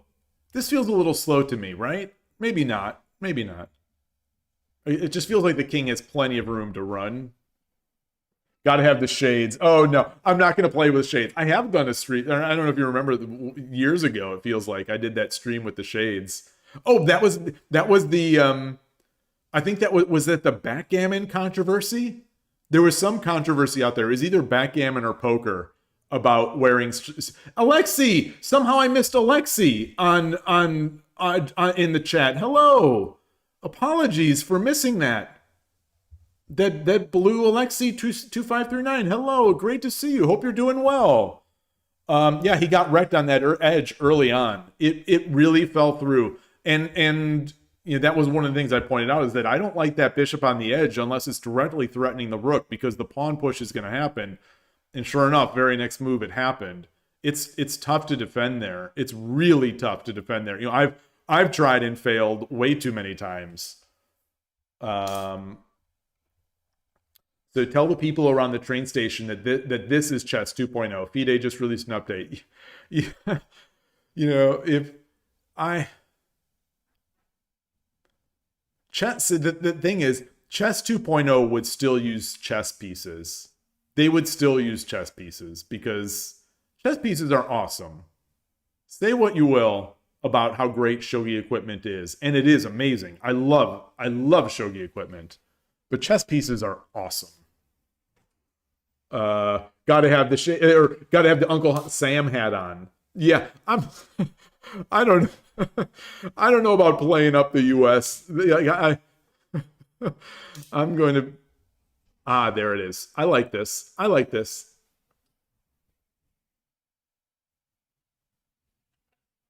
I'm going to be as respectful as I can. Oh, that's a good point, Adrian Shogi. Most people going to an anime convention, they're not going to know what FIDE is anyway.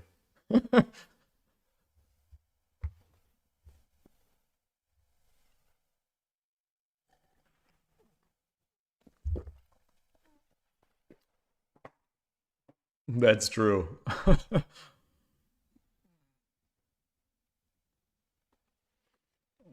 It's still like it still seems hit or miss. It still seems so unclear as to what is the best way to get people. And you know, in my experience, the people that we get from anime don't necessarily hang around for the most part. It seems like the retention rate is better for chess players. But we get more people from anime. So maybe at the end it's a wash. But like we also have the only Western shogi professional to ever live who came from anime, I think. And realistically, like I've said before, I think I came to shogi from anime of watching Hikaru no Go. So, you know, I dismiss the anime angle so often, but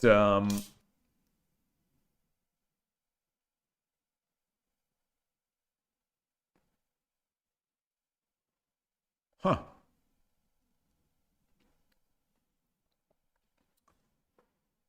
Finding the cross section. Just what if that cross section doesn't exist? That's the key. That's the question. You know, I wonder.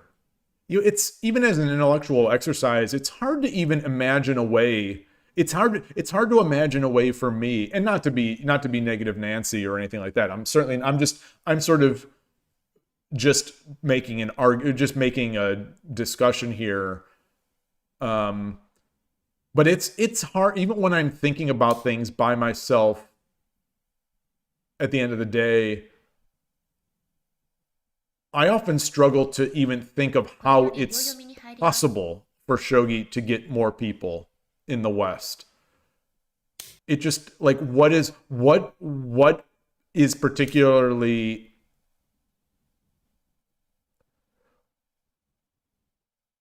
how are we going to do it? You know, the game. You know, I am definitely one of those people who said the pieces are not the problem, but the pieces are not helping us. You know, what is it? What is going to get us? Why would people when chess exists and chess is so popular and chess is so heavily supported and has such a huge commercial and recreational community? How do you get people to play shogi when chess already has everything that they could ever imagine? Chess already has everything that they could ever hope for. You know, it's hard to make that. It feels to me hard to make that. What am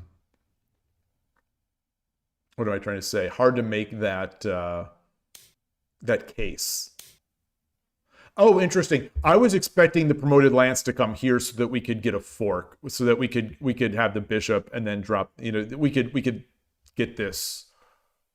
But this seems great as well. It's gonna just win the silver for the lance. So it's better than my off the cuff way.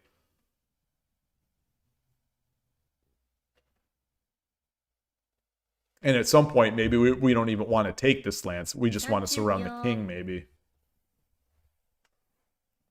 Chess and anime are both popular enough that you would bet a lot of money. The cross-section is 10 times the current non-Japanese shogi population. Yeah, I'd agree with that. That's true. That's true. But part of the problem is there are no good, and I say this as a lover of Sangatsu, you know, Sangatsu no Ryan. There are no good shogi animes. There is no Hikaru no Go. I think that's the whole anime approach. And notice that I'm hedging my bets by mispronouncing anime multiple ways in this discussion. and I'm just hoping that no one is going to call me out on my bad and incorrect pronunciation for each of the ways. We just don't. The problem with the anime approach is that we don't have Hikaru no Go. We don't have that incredibly compelling shogi anime. Hachiwan Diver is still my favorite. Hachiwan Diver live action is still my favorite by far.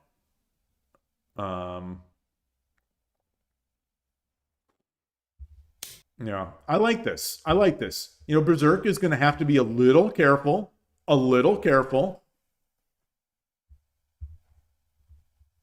Now, take this knight, and then what?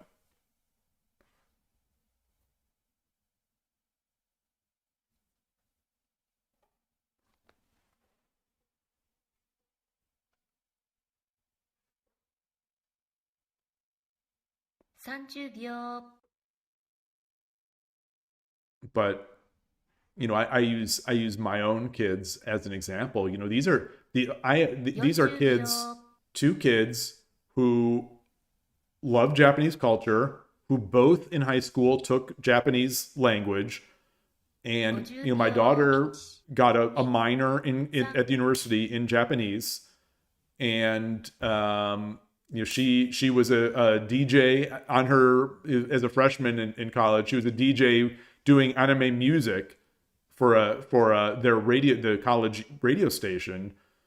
But neither of them really were interested in shogi. It's more like they both wanted chess. Shogi Gunjin, hello, you subscribed with Prime, thank you. If this is you from earlier in the game, if this is you from France earlier against Angelito, congrats. That was a beautiful game. Angelito is such a tenacious and aggressive player. I've witnessed so many people just crumbling under his attack, but your attack was just ridiculous. So if that was you, congrats on that win, and thank you so much for subscribing with Prime. I appreciate that more than you can say, more than you can imagine.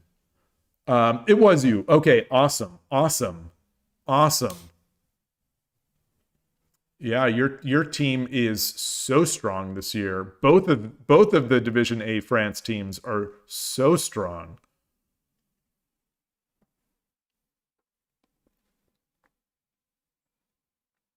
Were you at WSL? I mean WSL. Were you at the European Shogi Championship last week? I think it was last week, right? It feels like last week. You prepped a bit for the game. You found some games where move order was suspicious. Yeah. So that's like I've said. I was talking about his games. I have studied, because I used to play Nakabisha. I have studied so many of his games, and I've always wondered, like, if his skill level was almost despite his opening sometimes. Because his end game is great and fast, and I think intimidating, and so he wins a lot of games there. I think despite being in an uncomfortable position out of the opening, and so I think he plays so quickly and maybe often makes little move order mistakes.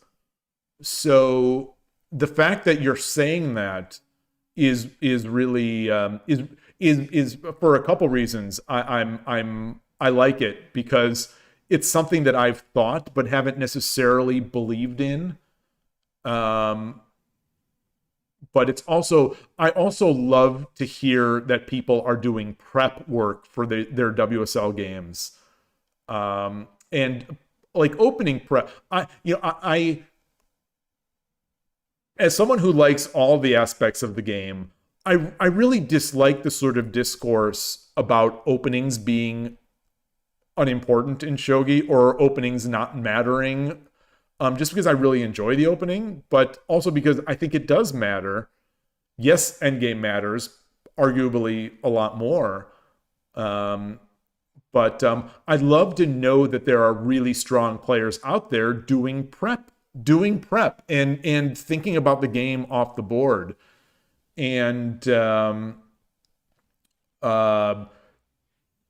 you're semi-retired in competition. You try to develop shogi in Paris. Okay, so you were not there. Interesting. You're a big Oh, you also you are, and you were a big Gokigen player. Oh, so you have that nice advantage where now when you're prepping, even more. Yeah, awesome. I think I saw in your profile that you say you like to study shogi more than you like to play it. I think that was your profile, and I love that. I love not that. I mean, I play a lot and I like to study, but I love. So that's what I feel like the shogi community or the shogi world sort of needs to grow. Like in the chess world, you have all sorts of fans that sort of can sustain the chess world. You have people who love to do puzzles. You have people who love to play. You have people who love to read books. You have people who love to watch videos. You have people who love to watch events. You have people who love to just compete. You have people who love to study their openings on Chessable. It's like, there's such a wide variety of players in the chess world to sustain different content creators or different book authors or different event coordinators. And it's big enough, and it's overloaded word here, diverse enough to be able to be something for everyone. And it sometimes feels like shogi is very one focus. A lot of people, they do their tsume and they play necessarily. There are not many studiers, or there are not many watchers of videos, not many people who like to watch the competition in the West. And so seeing that there's this more broad range, I love it. Okay, so that was you. You 100% prefer to study some opening than just playing. As someone who has spent hours, like I love going, I know of this term from the fighting game community where I'm going into the lab. I go into the lab to whip up opening prep or study my openings and middle games, and I love it. I just enjoy it so much. Whether it makes me better or not, I don't know, but I just love doing it. Zendo-kun, you say, really thankful for you guys putting out some US Shogi Championship event coverage. That's how you get more people to check in and possibly stay. I was, the 2025 US Shogi Championship, we streamed, and I was the person behind the computer and doing that work, and I was occasionally, you could see it there, but I was really disappointed with how little viewership we had, because the people or I was just the streamer of it. Like I was just there manning the stream booth.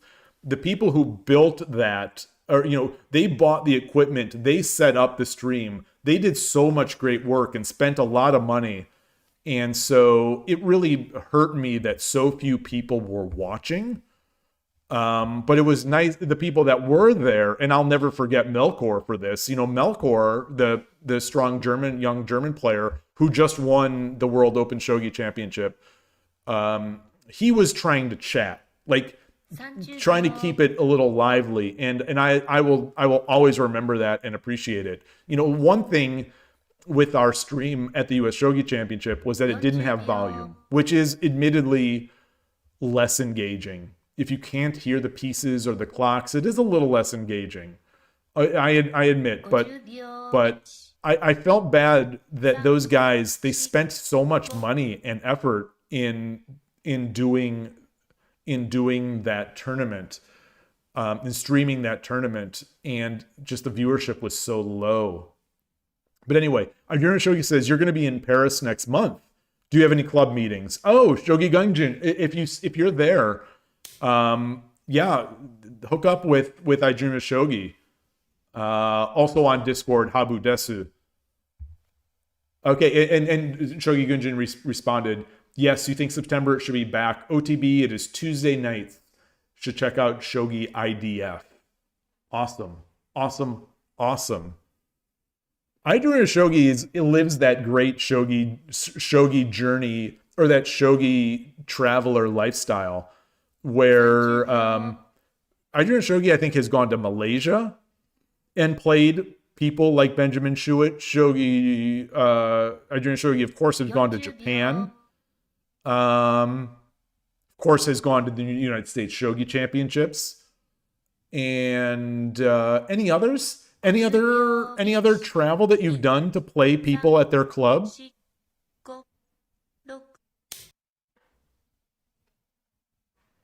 No club activities today, Yloigh. Nope, none for me. And Sunday, Sunday is when I normally have the East Bay Shogi Club, Sunday morning, but we are not meeting tomorrow. The leader is busy. So we've been missing the past few weeks for a variety of reasons. Like I had that video game convention last week.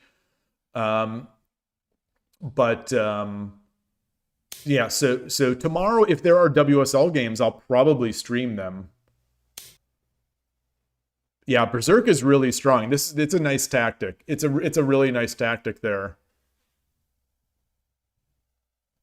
But major kudos to Pot Noodle Chef for making this a game, because he was blown out of. As far as I'm concerned, it'll be interesting to review this later. But as far as I was concerned, he was blown out of the opening, absolutely massacred out of the opening. Like almost resignable, almost resignable. Yes, and that's the the textbook mate, the textbook mate. Well done, well done. I'll say GG to both.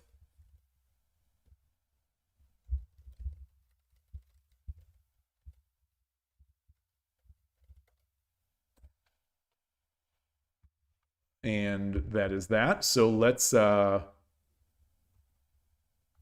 copy this to clipboard. I'm just going to bring this into that study, that Shogi study, and I am going to take a quick bio break and be right back. Where's my scene? All right, be right back.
All right.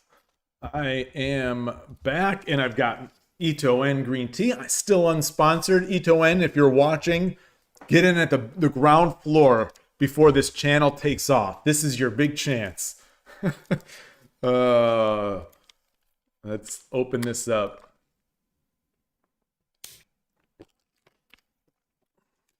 So, yeah, let's take a look at the Yloigh Shogi scene. And do we have a graph? Okay, yeah. So it looks like, you know, that fight. It obviously it didn't completely turn, but it went back scary. It went back to a scary point. So, you know, I said, you know, he was kind of dead out of the opening, and this was so we were right. You know, naturally, you know, that this was not the way to go. Yeah, but he hung in there until this point, and then this move I get. Okay, so this move was, yeah, this move was rough. This move was rough. Yeah. And then we get to that point here. Yeah, it is losing. You know, it's for a stronger, you know, for the stronger player. I think this would be considered losing at this point. Yeah. And we were talking about 8-7 being correct. Interestingly, so this is interesting. Yeah, I actually thought about this briefly, and then I thought, nah, then Bishop just takes Lance. But no, this is by far a bigger move. Yeah, it makes sense though. It makes sense because if he does take, then we're in with check. Yeah, the best response here is actually this.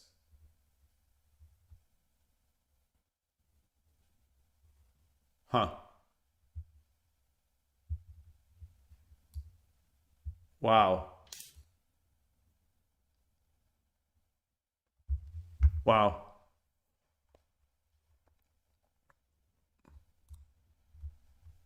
And this was not as good. This was not as good, of course. But I thought it was good. I thought it was good because I was talking about how this was a similar position to one of my games. I mean, it's not bad. It's still, yeah. And then 8-7 was great. 9-5 also, again, same idea as before. Really interesting spot here. All right. And then it went on. Hot Noodle Chef just kept fighting. Here is the peak of that advantage. The peak of the advantage here. And he played this. Yeah, which I said I thought felt a little slow. So instinctively this felt bad. This felt like a move that I would do, which would sort of just make things slow. So let's find, I'm not looking at the engine. Let's find a better move here. What's a better move to take advantage of this? I think I was expecting Night Drop. I was expecting Silver Drop. I wasn't expecting,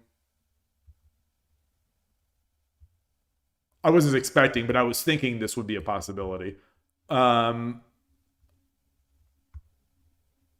Yeah.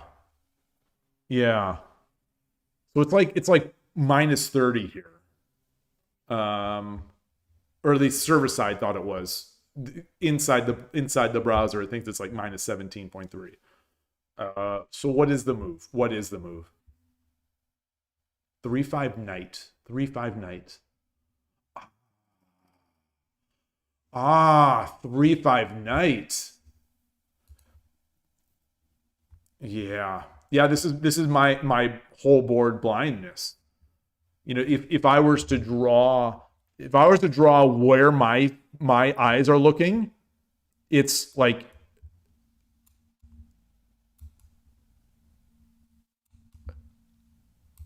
this is where my eyes are looking, and everything else is fog. So like if it's just plotting where my eye movement is going, I need one of those eye movement cams or something like that. I think it'd be cool to see like a heat map of where my eyes go during a game. But this I'm going to say that when I was looking at this position during the game, and even now, this is the zone that I was looking in. Right here, just all here. And yeah, 3/5 knight lets us threaten the rook. And it also threatens coming in on the head of the silver. What else is good? 5/7 gold. Wait, so 5/7 gold is way better than 5/7 silver? Why? Why? Why? Why is 5/7 gold so much better?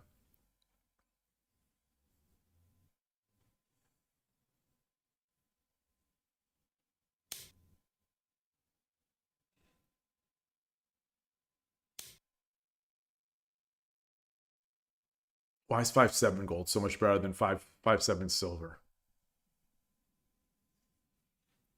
I mean, I'm just going to play him through. I'm going to play 3 moves. 5/7 gold.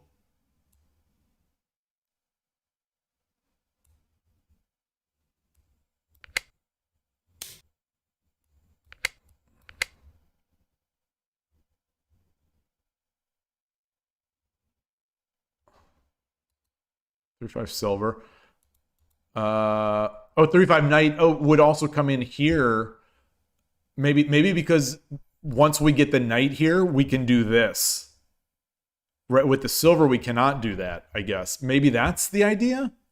Maybe that's the idea? I think the equity in these positions, in these moves, is all based on the fact that this is still the best move. All right. Yeah. Yeah, now it just felt sort of slow. It just felt sort of slow. He's still good, of course.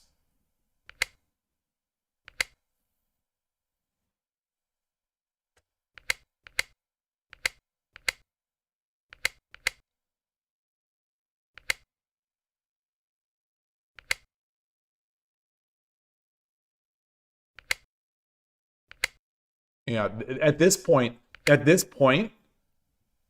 is where it felt like I think we even said, like, Continental Chef is making counterplay. It's a dangerous position. Yeah. Yeah, and we're almost even. It's an advantage for Gote now, still, but like -7, that's playable, very playable.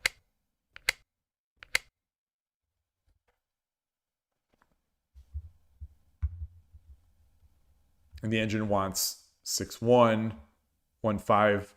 These are positions that I struggle with, of course. You know, how to make that end game attack. And 5/5 bishop was not it. I thought it was great. It was threatening anyway. But the reality is there is mate on the board, and he saw it. Yeah, that's a mate run right there. Really good game. Fun game to watch. I'm glad they played. I'm definitely glad they played. Because that other WSL game doesn't seem to have happened. The other WSL. So let's go back to WSL. The David Go Hiob game does not seem to have happened. Let's see. Is there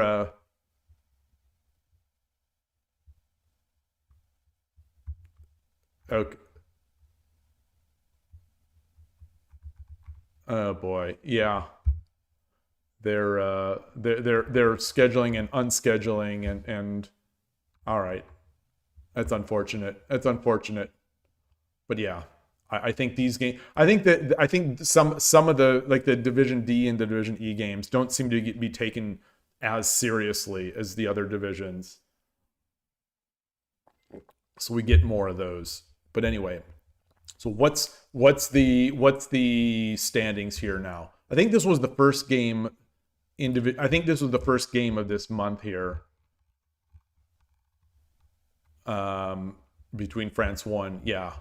So France 1 is now up 1-0 against Brazil 4, and so what does that mean? Interesting. So France 1 is in the middle here.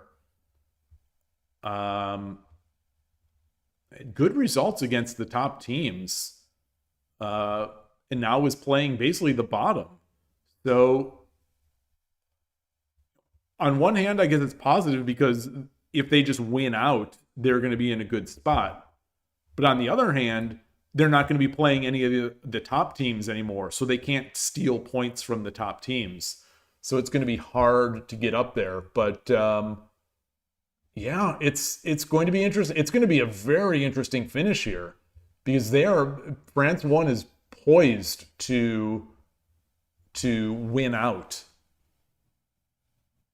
That said, one of the teams, these are strong teams.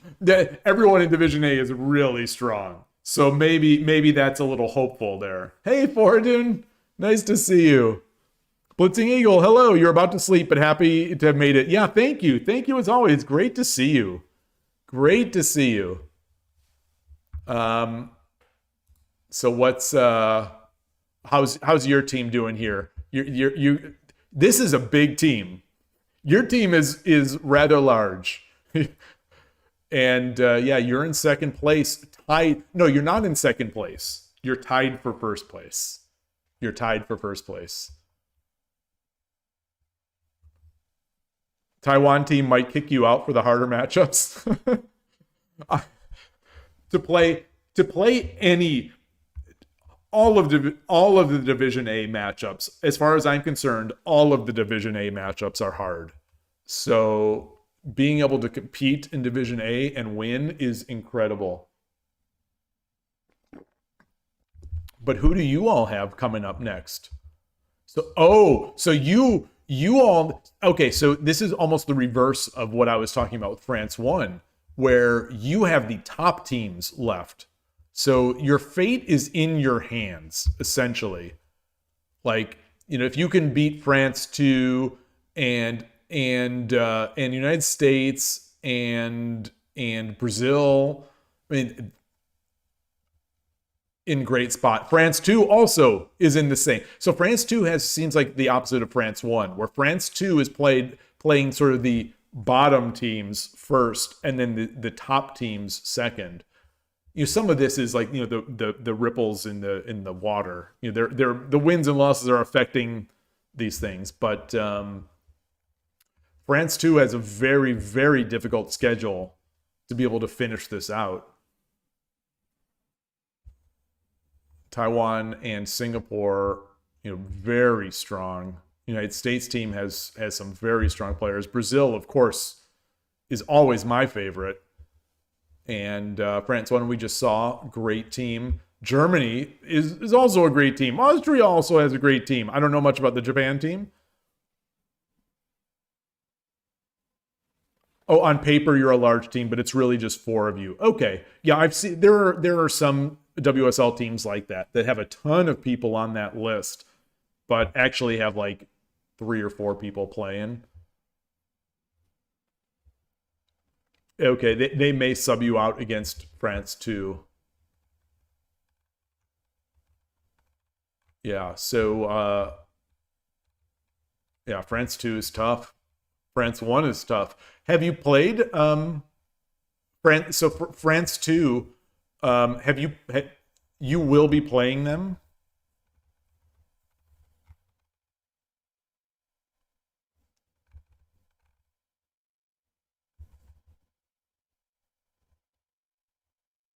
Z-Kid playing this month. Excited about this for the United States. Next month, you're playing France too. Okay, so, and the only team that's put in their people are Brazil 1, and they only have 3 people on their team. So they're in. They're in. Yes, this is yet to be decided. How does that work? How much time do you have to put in the matchups?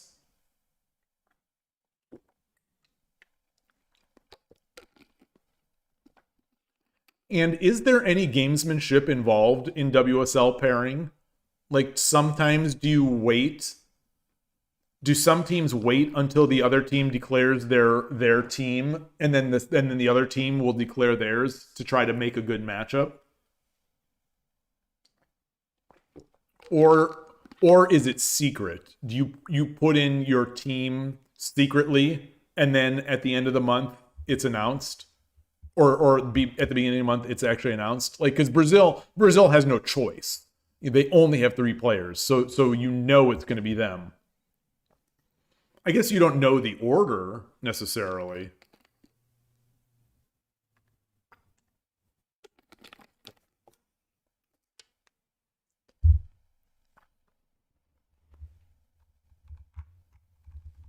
I'm going to watch this more closely. I'm going to watch this more closely in the future to see if we get teams declared before the others. Because that does seem like a small advantage. Like, if you wait for the other team to...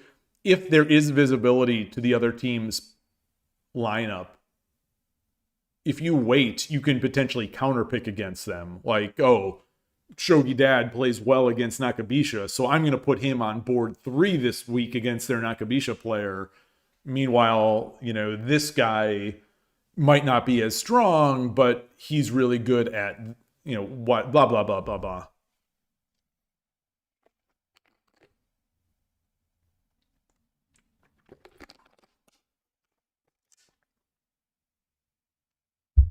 Interesting stuff. Yeah, I really enjoy these in case it isn't obvious, I really enjoy these WSL months. It's technically possible, but teams can hold off their confirmations until the 10th. Okay, I see. Okay. So it probably is in your team's best interest to wait until the 10th. Shogi Gunjin, you have waited before, but it was when we had a team where the level span was very diverse. So something we waited when the other team had the same thing to see if they put the strong team or the weaker team. Ah, okay. Yeah, so some of it is being done. That makes sense. That makes a lot of sense. Sometimes instead of something. Yeah. Yeah, that makes sense. And I've seen some teams, they reverse the order. So when I used to play, in the summers when I was a tennis teacher. Like, I would teach tennis lessons, and sort of where I was in the summers while I was in college and I was doing tennis. I also played on a traveling team.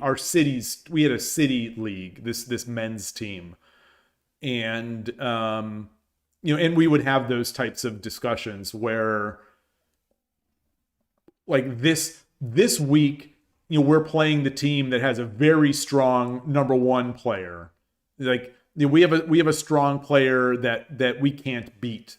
So let's put Frank as the number 1 player. So, like, I have in that league, I was not the strongest player on our team. I was not even close to the strongest player on the team. But a couple of those weeks, I played in the number one singles spot, because our team knew that we could not win that game. So basically, they just put me out there to be destroyed, and I was destroyed. But we won some of those matches because our first, our strongest player would be playing number 3 singles, for example, or our strongest 2 players might be playing number 1 doubles and get some points. So those types of team games like those team games are always interesting when you're sort of not gaming this, when you're planning, when you're doing that strategy of who plays what position.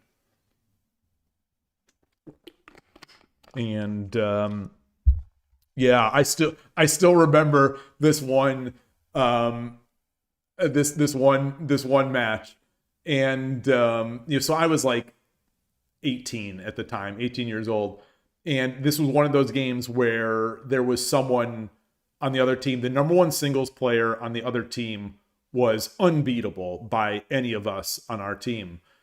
And so they put me at number one singles. So I played this guy, and this guy, he was an older. He probably was in his 30s. To me, he seemed kind of, he was mature. He was an adult. And he drove up in this gold. I think technically the color would be champagne. It's like a goldish bronze color. Porsche 944. He was a German guy, who I later learned was like he managed a factory or something like that. But this German guy, he gets out of his Porsche 944, and I thought, oh my God, this is the coolest person I have ever seen. And he came out and he crushed me. He used a Dunlop Max 200G, which I thought also made him really cool. That was the racket that John McEnroe and Steffi Graf used back in those days. So he used a Max 200G.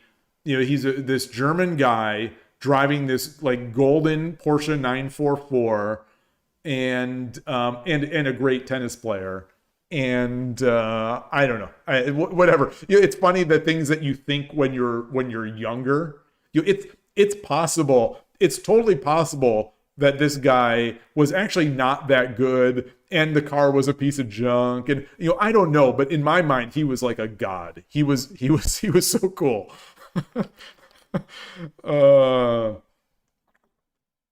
Anyway. Oh, you thought you could not reverse the order. Oh, otherwise you would put yourself on board 3 and let the other guys go and fight the big guys. Okay. Why don't I play in the WSL? It's simple. I don't like scheduling. I'm very particular. I will admit to being extremely quirky.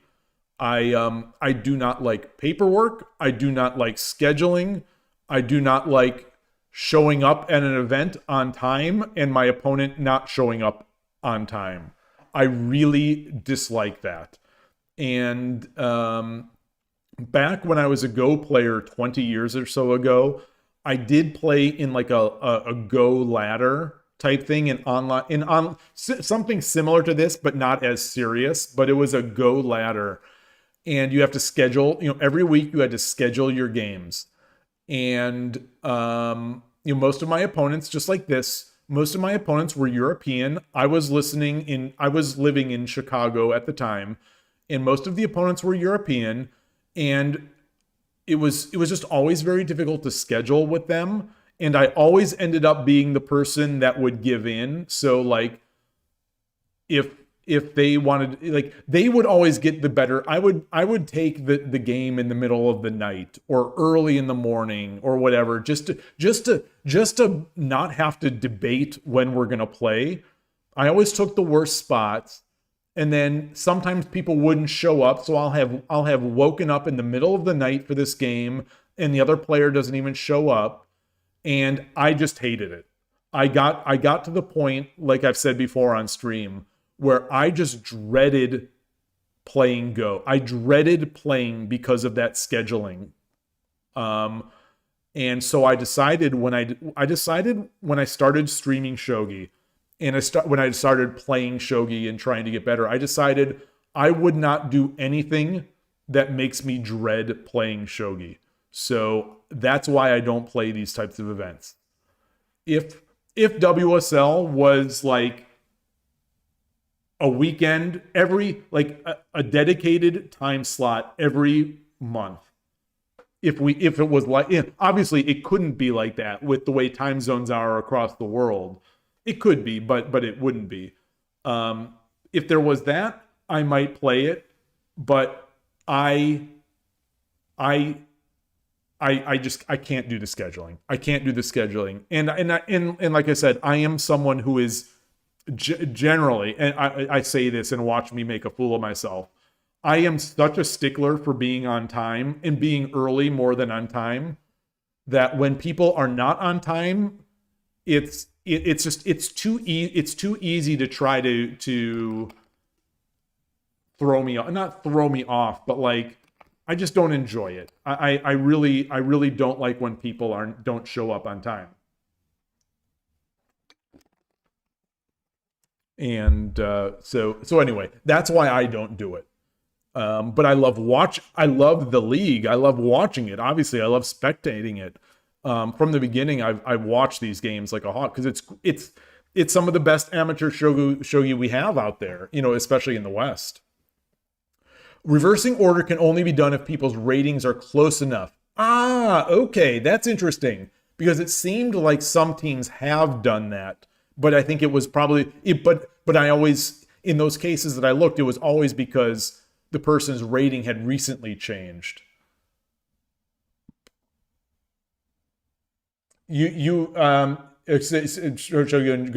feel me, yeah. You had a couple of games where you screwed up the UTC time and played in the middle of the night, and boy, the end game was a catastrophe. Yeah, I could see that. That's like, the Shogi Wars tournament, the streamer tournament coming up is going to be 3 a.m. my time, so it's going to be in the middle of the night. It's going to be fun. I think I'll be able to focus, but and play, but it's going to be interesting because it's going to be middle of the night. I think it's 7 p.m. Japan time in 1900 UTC, but that's 3 a.m. my time. I'm pretty nervous. I'm definitely pretty nervous.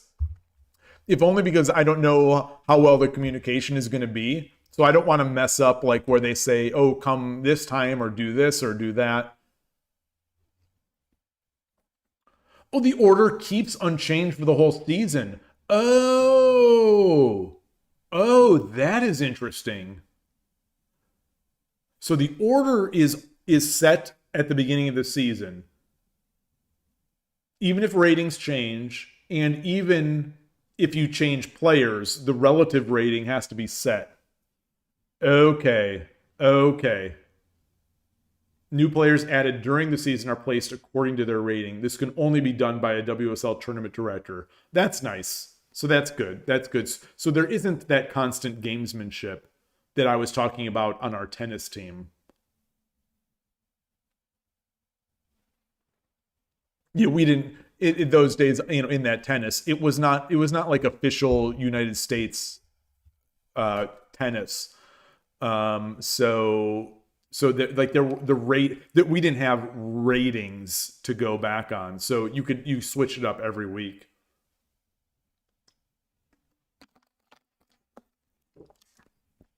You can switch it up, and we did switch it up. I think our coach, or our coach of the team, our manager of that tennis team, he really saw himself as like this tactical genius. So he loved setting the schedule, like setting the lineups. He spent so much time and effort setting those lineups to try to eke out as many points as we could. And our team did great. So it actually did work. It did work because our team, I think one of those years we might have won. But we always did well. And I think in large part because he took the lineup so seriously.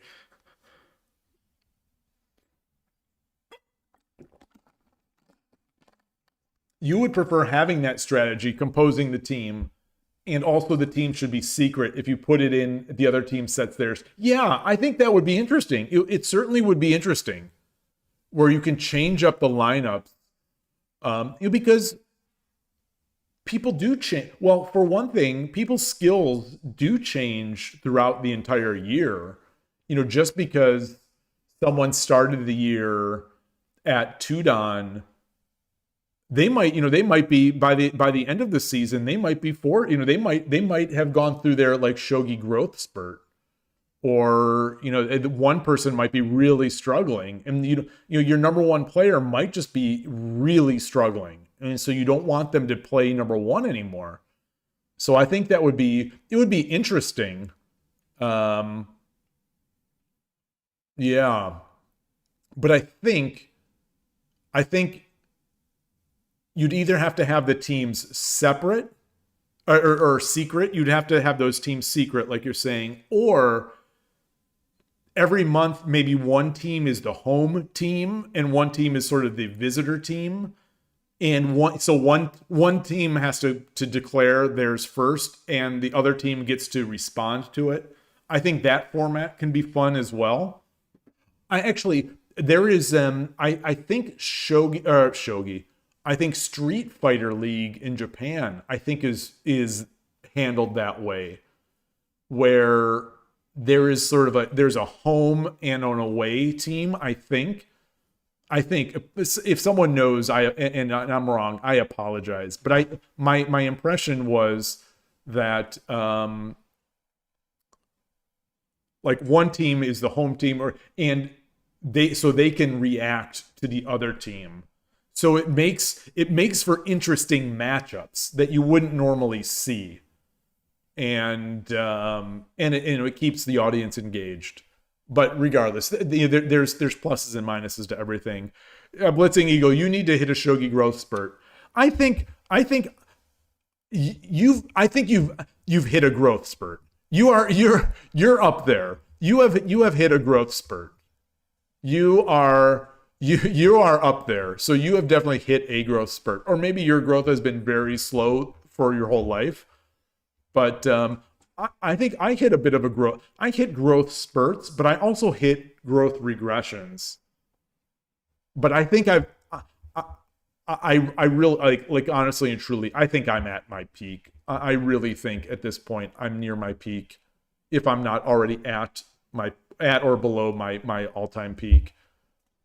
I just don't know how much more there's left. Like I really think that my fear, as we've talked about a couple times on stream, is that I just can't get my end game any better. That I'm just too old to get faster and better at calculating end game stuff.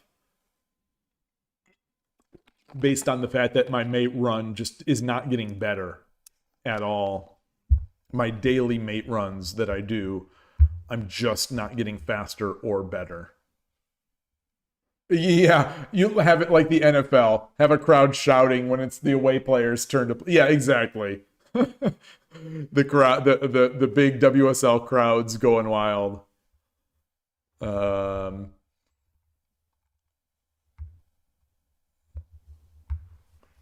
I didn't know you were Canadian. Blitzing Eagle, I didn't know you were Canadian. Oh. Wait, and you moved, you're living in Japan? Wait a minute, wait, what? Is this still accurate?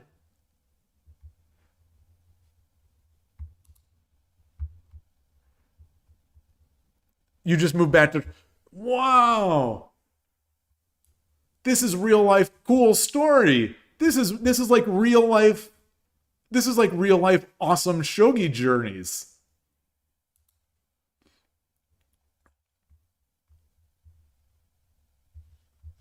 So you could play for the Canadian team, but you play for Taiwan. Snowpiercer can play for the United States team because he lives in the United States, but he's playing for the Canadian team. You're still jet lagged. Wow. So how do you feel like your time in Japan that you had a growth spurt? Do you think you did you play a lot of shogi, and do you feel like you improved while you're there? This is amazing.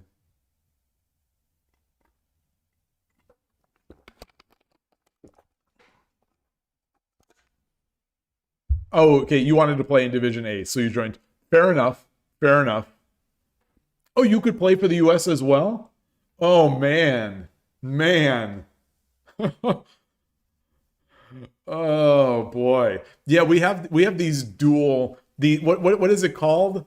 Not ringers, but there are definitely some not dual citizens, but like dual what is it called in the Olympics when you can play for both countries?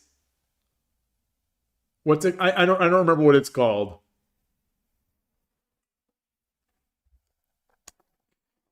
But yeah, in the Olympics there are those people who can play for multiple countries.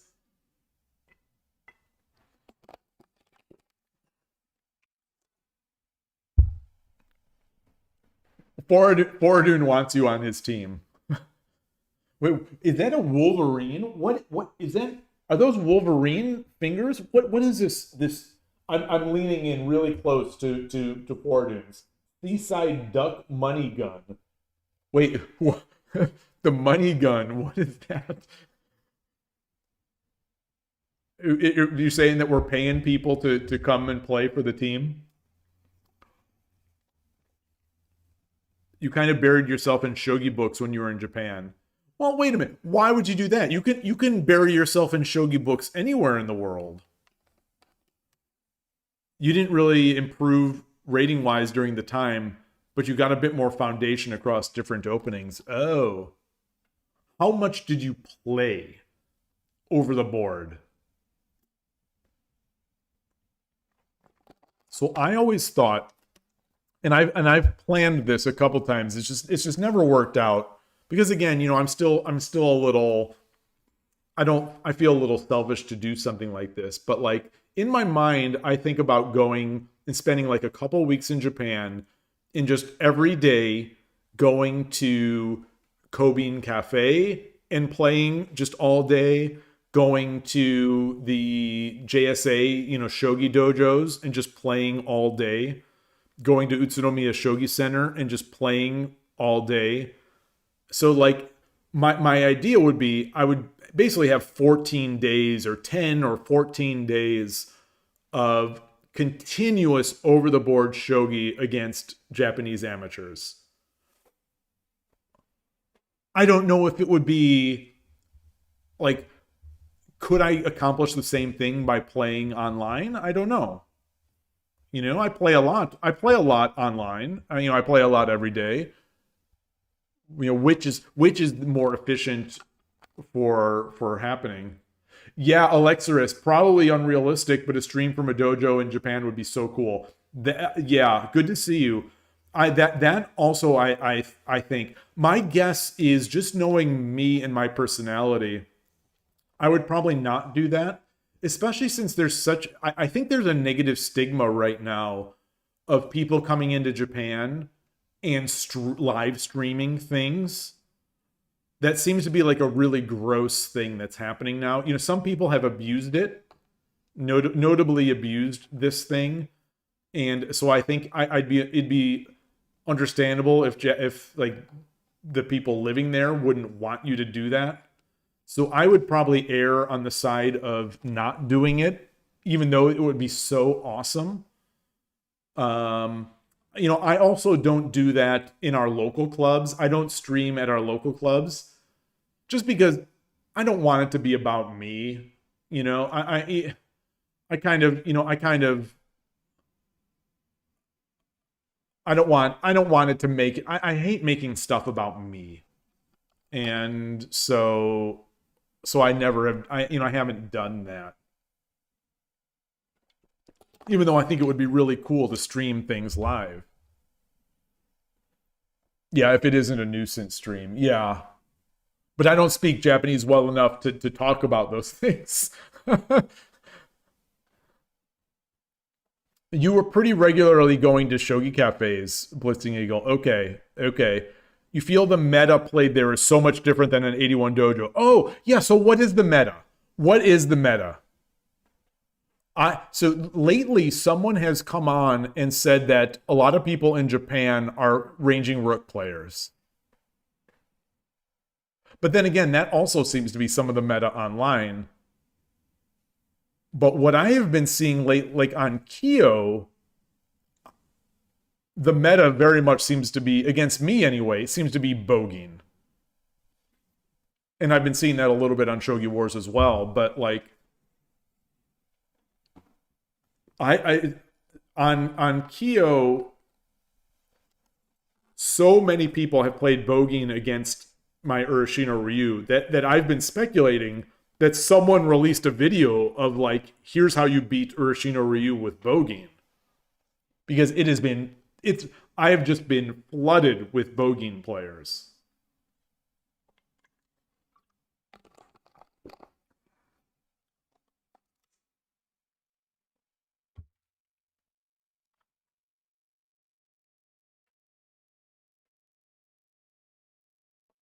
So yeah, if you see a lot of Migi Shikenbisha and Yagura, interesting. Yeah, I think I Dream of Shogi was talking about Migi Shiken being popular at some point. Yagura is interesting. Are these older players or younger players? Bogeying has always been a go-to counter to Urashino Ryu. Okay, so maybe it's just that I'm hitting stronger players, because I never, like, it wasn't until recently with Kyo where I started just getting force-fed bogeying against Urashino Ryu. And, you know, all the studying I do with the engine, you know, has shown me how great of a counter it is to Urashino Ryu.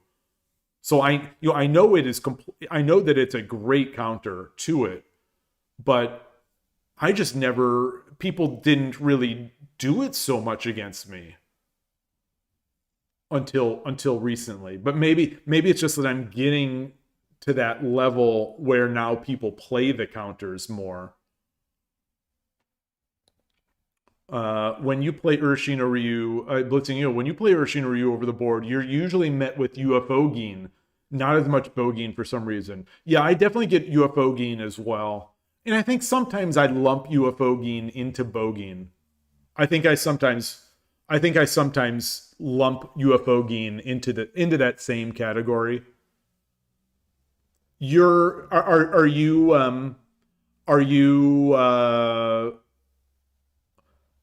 you're differentiating bogeying from UFO-gin by bogeying playing, like if they're Sente, bogeying is playing silver 8-4 instead of silver 7-4.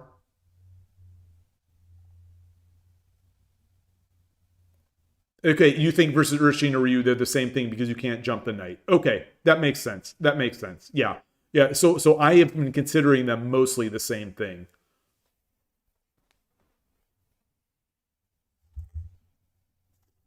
Like I have that Lee Shogi study, or Shogi Dad versus bogeying, and I think I put both of those in there.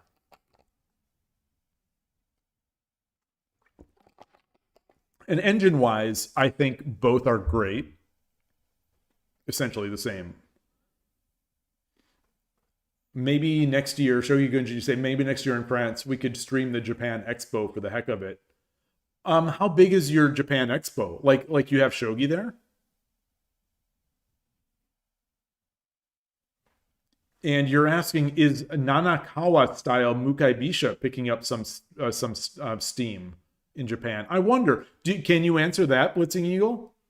So that Nanakawa style Mukai Bisha, that's the one that they just added a badge for Shogi Wars, right? I think Shogi Wars just added that. Recently in the past 6 months. But I don't remember the details of it. You see many of your opponents just push the rook pawn during Urashino's setup and force a trade, then later UFO up. Yeah. So I see that very, very often. So they especially when they're Sente, they exchange the pawns, they pull the rook back, and then they bring the silver up to either UFO or to 8-4. You know, I just call that bogeying. You know, bogeying, because whether it comes to 8-4 or whether it comes to 7-4, they're going to climb. You know, they're going to climb that that silver. And my approach is essentially the same against both.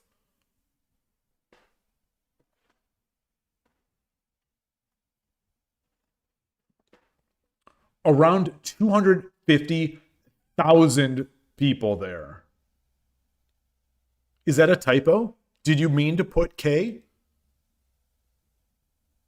250,000 people? Is that a typo? You have a big stand and you have around 40 to 50 staff.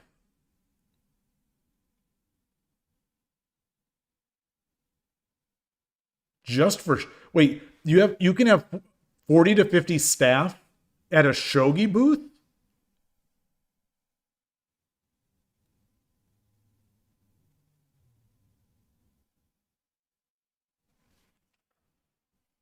Is this why France has 2 Division A WSL teams?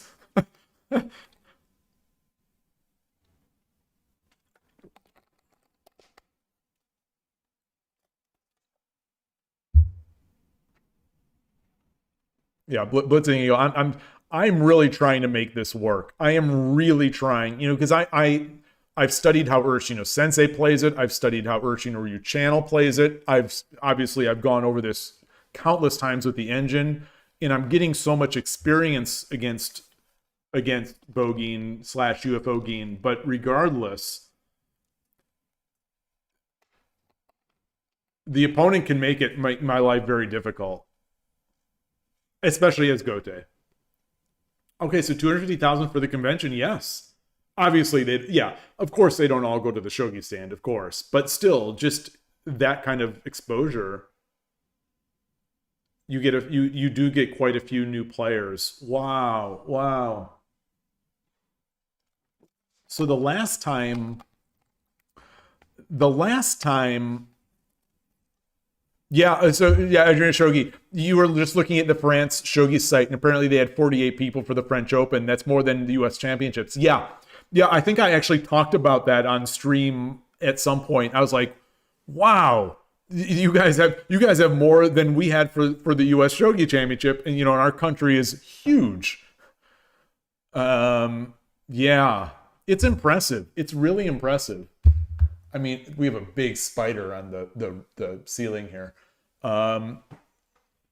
It's awesome to see.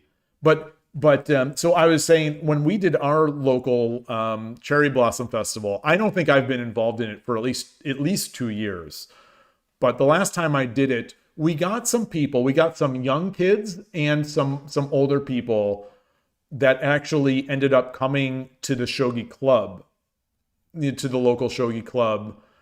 And I don't think any of them stayed. I don't think we retained any of them for more than like 2 weeks. For more than 2 weeks, except for one of the guys who, as it turns out, really wasn't interested in shogi. He was mostly trying to get us to play his. He was making an iOS game that was like Go. It's a Go inspired online multiplayer game. And like, he was coming to the club, I think mostly to try to get exposure to that game. And it worked because, I tried to help him out. I went to his meetup for his game and tried to give my 2 cents about what I thought about it. But once that happened, like once he got that feedback, kind of like, he never came to the Shogi Club anymore. So, that was it. Well, you say, aren't the clubs and players kind of scattered? They are, just because the United States is such a large mass of land. But we do have the hotspots. We have, I'd say, at least 20 active players in Northern California. There are probably at least 20 active players in Los Angeles. 10 to 20 active players. There are some number of players in Seattle. There are players in New York. There's a Boston club, but that is scattered. So it's very difficult to get everyone together. Like for the United States Shogi Championship, it's just very difficult because it's a huge country and it is expensive to travel, and it's expensive, for hotels and all that kind of stuff. So, we only get low four. I think the last few years have been around 40s in terms of the U.S. Shogi Championship. 42, between 42 and 45, I think. Yeah, it's very hard to get everyone from both coasts. Some of the people in Northern California and Southern California will travel no matter where. Some of like the New Yorkers and the California people, a lot of them will travel regardless of where it is. But that is a subset. For Gote, Urashina, Ryu, you sometimes just give up and try Murata instead, because otherwise it feels painful and usually down a pawn and slow a tempo. Yeah, I'm not willing to give up. So I am not giving up yet. I have doubled down on my Urashina Ryu for Gote against Bogin. So I'm doubling down on it. I am going to make it work because I know that Urashino Sensei and Urashina Ryu channel can make it work at a level far above my own. And, they're just better players than I am, but still, I'm not going to give up.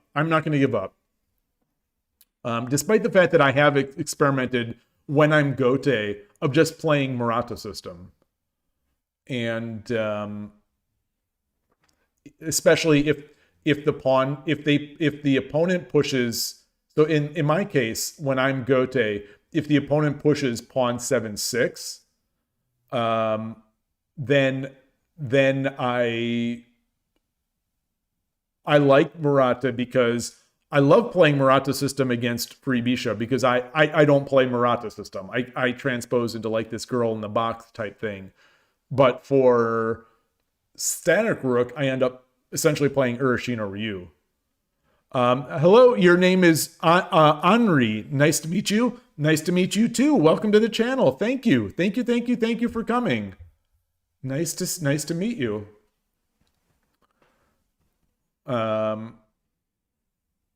Shogi Gunjin, you say you actually did a very poor job on the promotion of the French Championship this year, and you were part of the bad organization.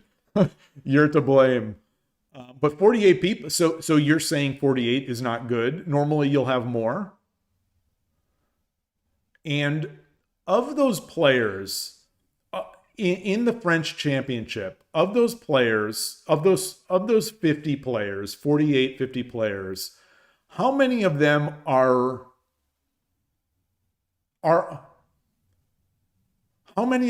just chess players trying out shogi?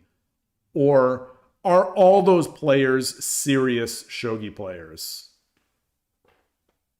I'm very curious about those numbers, because it seems to me like Europe has a nice mix where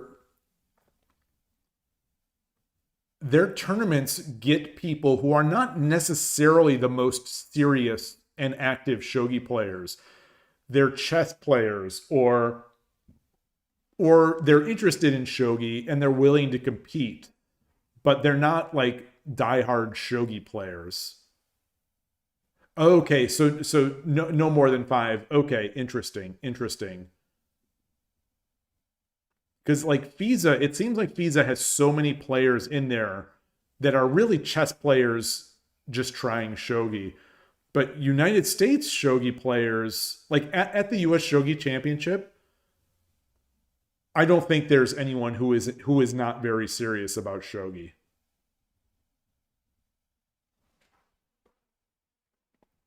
And our United States shogi is more, unlike Europe, I think United States shogi is more heavily biased towards Japanese expats.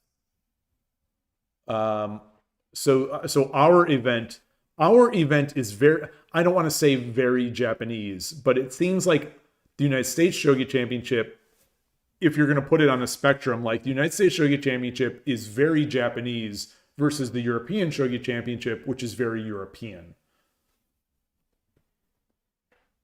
Idrina Shogi, you say, honestly, US Shogi is not being very organized, and each club not actually actively promoting is also a reason it's not popular. Yeah, I think there's a lot to that.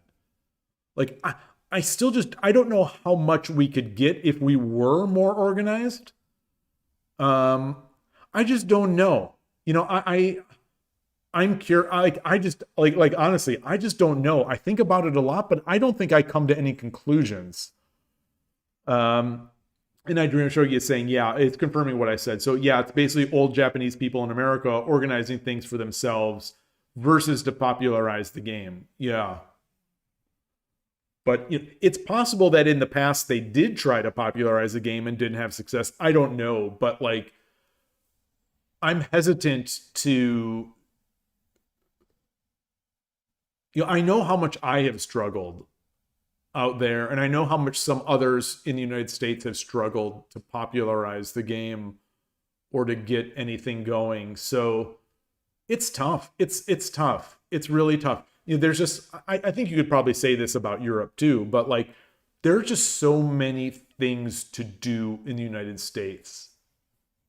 There's just so many activities. It's so hard to get someone to play a niche game that does not have a large community and does not have good learning materials and has a relatively high barrier to entry.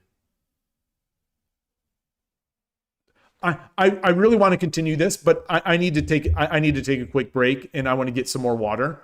So I will be right back. Give me a second here. I will be right back. Sorry.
All right. Sorry for the delay. So I was thinking that one thing also, and I've mentioned this on the podcast, that I actually think one of the things holding us back is something that not many people talk about, and it's possible I'm just wrong, which is why not as many people talk about it. But I think the lack of availability for quality equipment is a huge factor. Bigger than I think anyone talks about, and I think it's bigger than I used to think. that it is very difficult in the United States anyway. It is very difficult and only getting more difficult as time goes on here to acquire good quality shogi equipment for a reasonable price. And so that's something, so adults, and I think that's why we don't have one of the main reasons why I think we don't have a lot of actual adults that are joining the shogi community as beginners. Because I think what adults like to do, this is how I think I see a lot of people do it in chess, and I see people do it in backgammon, and then in a lot of other games. What do? They get interested in something, they buy some books, they get interested, and then they buy some equipment. Because adults will generally have some disposable income, whether it's a lot or a little, it doesn't matter. But like adult, time is the thing that is generally the thing that adults are fighting to have. So they'll be thinking about their hobby. They'll be like, oh, I want to do this. And so they'll buy equipment, whether they're doing cameras or they're playing chess. So like they get interested in something, they buy some equipment, and now that they've invested in this equipment, even if it's a small amount, like even if it's $30, $50 for like a nice JSA piece set, like if you could get the nice plastic pieces from the JSA, I think that would be amazing. But anyway, so they get interested in something, they buy some equipment, and then because they've invested, they are now invested themselves in the game. And so they're going to try to keep up with it because they've sunk some money into this thing. They've bought in, and there is no way in the United States for people to do this now. The stuff on Amazon, no offense to people who have bought the stuff from Amazon, but that stuff on Amazon is not very good. It's not very good. It doesn't look good. It doesn't feel good. And it's a little overpriced as well. And I think that is, it's not what generally you're going to want to have. And a lot of adults that will come into a hobby will have more disposable income, and they'll want to buy nicer stuff. And there is absolutely nothing available for people who want nice shogi equipment. So I think I talk about that binding factor, something that will bind you to shogi, whether it's your in-person shogi club or whether it's equipment. There has to be something to bind you to the game so that you keep playing. And I think for people who don't have a shogi club or do, and there's nothing to bind them because they can't buy equipment. So maybe I'm making too much out of it, but I firmly believe that is one of the big things holding us back. Shogi Gungeon, you say, you said a bunch of things. Some players aren't very serious, but there are those who just learned at one of the events. You go to the clubs and play local tournaments. I call that serious. At the Japan Expo, you sell shogi games, 30 euros for a shogi mat and either wooden printer pieces or these good plastic set. Yeah, so this is something we talked about at that last shogi festival that we did. People were asking to buy things. So these were people. So we were at this, we had a table, we had some tables. Actually, we had an entire section of a hall that was really nice. We had like 5 tables or 4 tables of shogi. Tsume, playing, Goro, a video of things. It was a really nice setup. Some people would come by and they'd sit and they'd watch. Some people would play. Some people came up. They walked into the hall and they said, "Can I buy a set?" That was the first thing they asked. They didn't play shogi. They didn't know how to play shogi, but they asked, "Can I buy a set?" And that really sort of reinforced this idea that like people want to buy things. We are in the United States anyway, but people in general, like people want to consume things. They want to buy things. When they go to an event, they want a souvenir from the event. They want a souvenir. Or if they're engaged in activity, they want to buy something of that activity and just look at it and use it. But like some of these people, like multiple people came up that were not playing at the event and they asked, can I buy a set? And we had nothing for them. And the thing is, the quality tournament shogi sets that like the JSA sells in Japan, they are so nice and they are so cheap. They are so cheap, but you have to get them here. Like the JSA doesn't make them available to us here. So like the club leader was saying, well, when I go to Japan, maybe I can bring back 10 sets or whatever. But like now you're talking about importing things and whatnot. It's a difficult thing, but there's nothing. There's nothing for adults. And there's nothing for adults and parents of children to buy in the shogi world and to bind them to the game.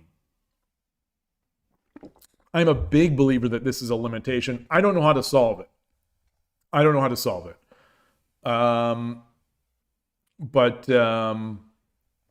Anyway, Electros is asking if the mat and the plastic set are the same sold at ESC. Pieces are CRSY1. I don't know what that is.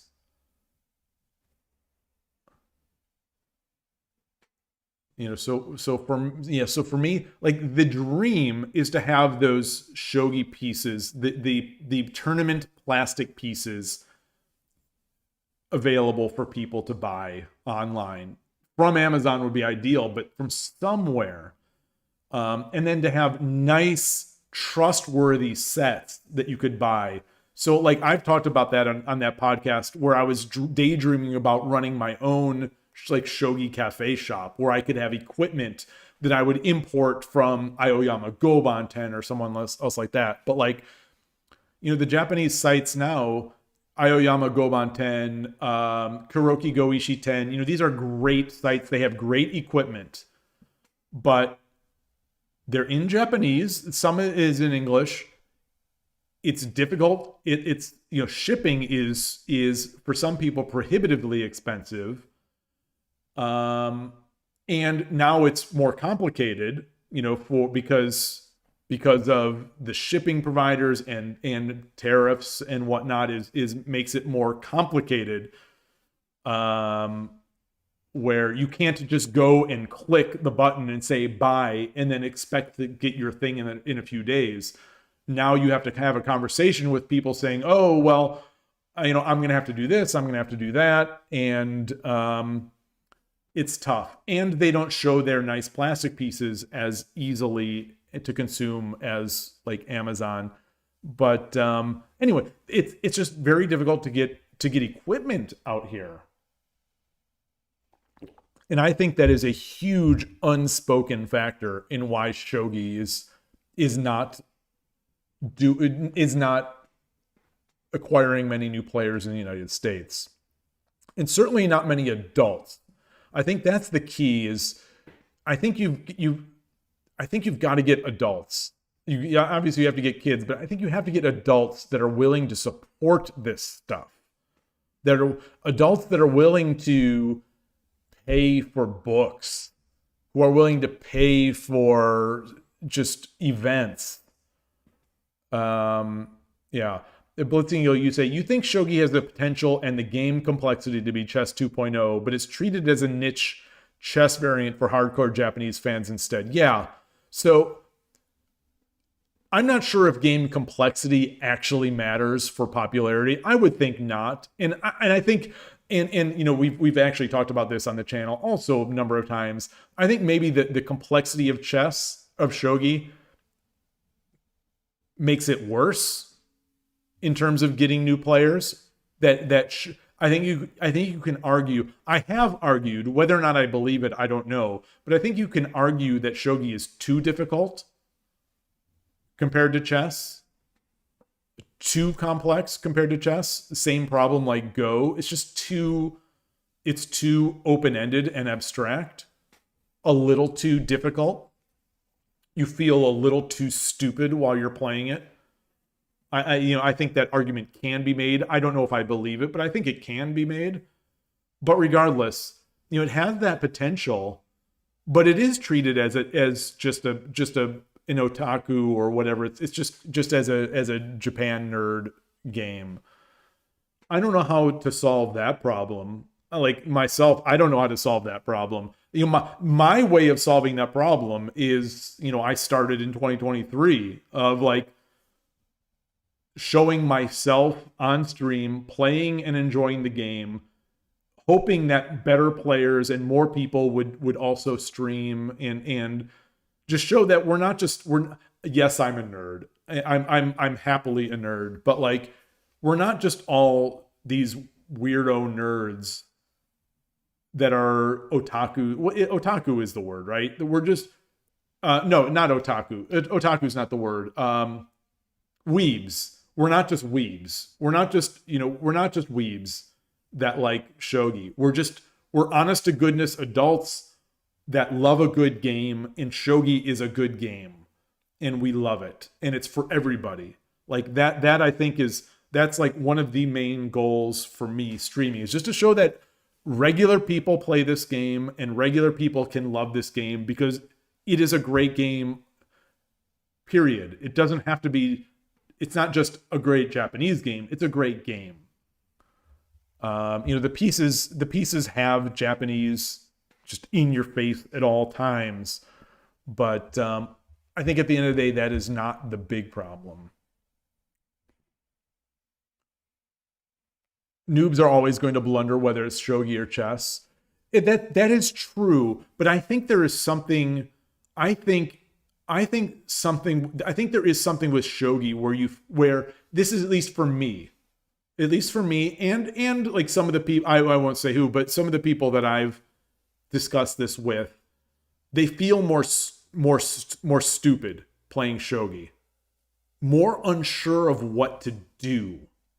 Where in chess, yeah, you blunder your piece, but at least you can make a plan, or you have ideas. I'm going to do this and I'm going to attack that. Shogi, just like Go, where Go, you're just in this state of not knowing what to do for 100, 200 moves. In shogi, I think a lot of times you just don't know what to do. And I think it's a game that makes, I think, some people feel more stupid. But that's obviously unique for each person. And I'm not necessarily agreeing with these things I'm saying. I'm sort of arguing the point because I think it could be argued. I'm not sure what I think. I do think it's more difficult. I think its difficulty does hinder its popularity, but I don't know to what extent. And you say, as with growing anything small, though, you need to start with an ICP. I'm thinking of MVP, like minimum viable product, but ICP. So the CRSY1 pieces. Oh, different standard grades of industrial shogi pieces. Okay. Yeah, so the ones that I'm thinking of are the what I call the JSA pieces. The ones that if you go to that JSA dojo, you buy from their dojo. They're inexpensive, but they're thick, they're polished, they look great, they sound great on wood. In the JSA board, it comes with a print with a vinyl board and then the vinyl piece stands. Yeah, CRSY1 are the slim version. You have them with red promotion, and CRSY2 are the thicker kind. Oh, so there are pieces that I've gotten from Aoyama Goban 10. They're both beautiful. They're both polished. They both look the same. One of them is a bit thinner. I think they're called Fushin 2. They're basically the ones with the red promoted pieces. They're the plastic pieces with the red 2 character pieces with the red promoted back. I think the box, they're called Fushin 2, but they are thinner, so they don't feel as good in my hand. I have 2 sets of these. They are slightly less expensive, but in terms of like quality and polish and look, they look and feel great. It's just they're I don't know why they make them so thin. They're a little thinner when you hold them, and so I don't like them as much. Versus the thicker tournament piece, what I call the tournament piece, which is also polished and rounded and nice, but they're thicker and they are not promoted color. There's no red. So it sounds to me like almost those are the exact ones you're talking about. Yvonne, you say, you think to get into shogi, you need to be curious. Well, yes. And interested in some different chess-like game, and that's not hard. I don't know if it has to be chess-like. I think you just need a way to see, oh, that's an interesting game. And that's like when we play shogi, I used to tell this story more than I do lately, but when we play at the East Bay Shogi Club, every time we're there, every week at least once, someone's going to come up and say, what game is that? And my belief is that if you see people doing something interesting and they are enthusiastic and passionate about it, that will trigger something in your head to say, I want to play that, or I am interested in that. So I don't think it has to be chess-like. I think if you just see people enjoying it, you will be interested enough maybe to be intrigued enough to want to try it yourself. That's my theory and my hope. That's my theory and my hope. I don't think it has to be just chess players. I hope it doesn't just have to be chess players. Magic-based, Shogi Gunjin, have I ever seen the Kumon Shogi set? Yeah, I own the Kumon Shogi set, and we have used it at the Silicon Valley Shogi Club. I think people have liked it. We've used it. Beginners like it. It's a little busy. I will say this. It's a little, there's a lot of ink on these pieces. It's a little busy. But yeah, I think they're great. I think they're great. And the board that they come with is really nice. But it is very much a beginner set because they're so busy. And in Magic Base, you say, don't they know? Yeah, when you don't know what to do, Tataki no Fu. Exactly. They should know this. They should intuitively know this. Can I show a piece of these nice pieces? Yeah, let me get a couple sets. I will be right back. Hopefully I have them on hand. I'll be right back.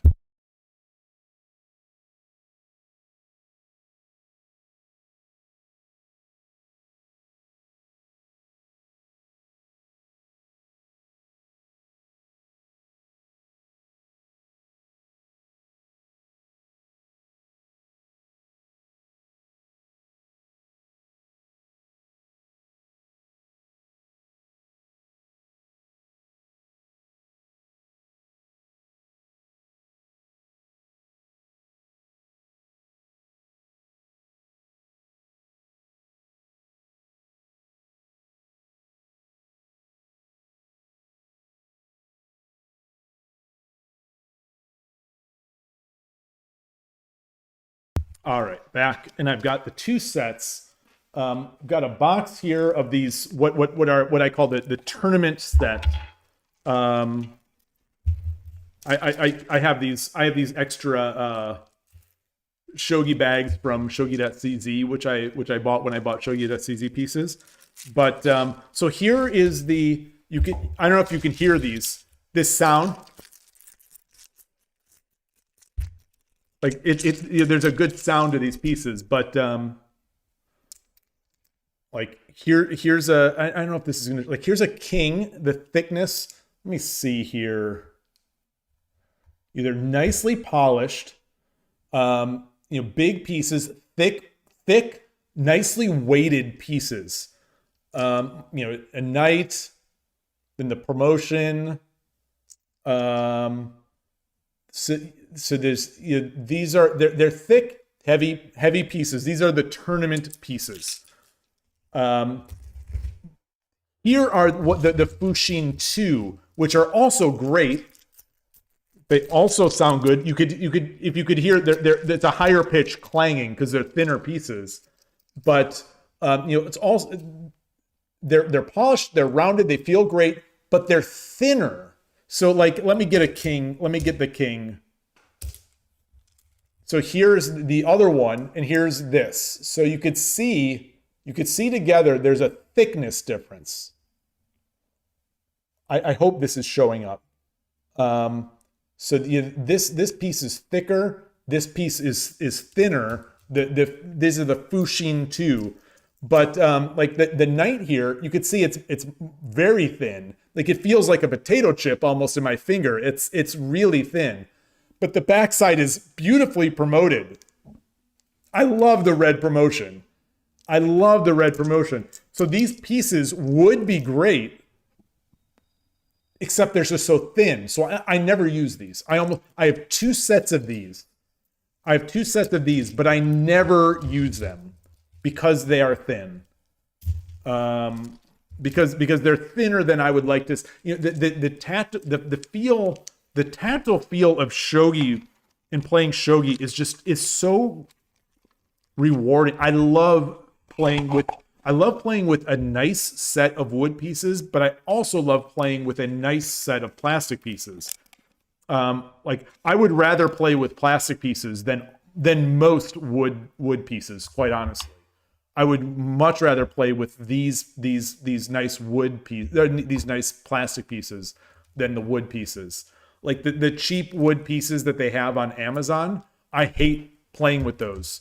And actually, I've talked about this before, and I sound like such a weenie when I say it, but I actually don't go to the Tuesday night shogi club. The bigger shogi club in our area. I don't go there anymore because they play with pieces that I despise. I hate cheap wood shogi pieces, and I don't enjoy it. I just don't enjoy it. So I don't go because I dread playing with those pieces. Blessing,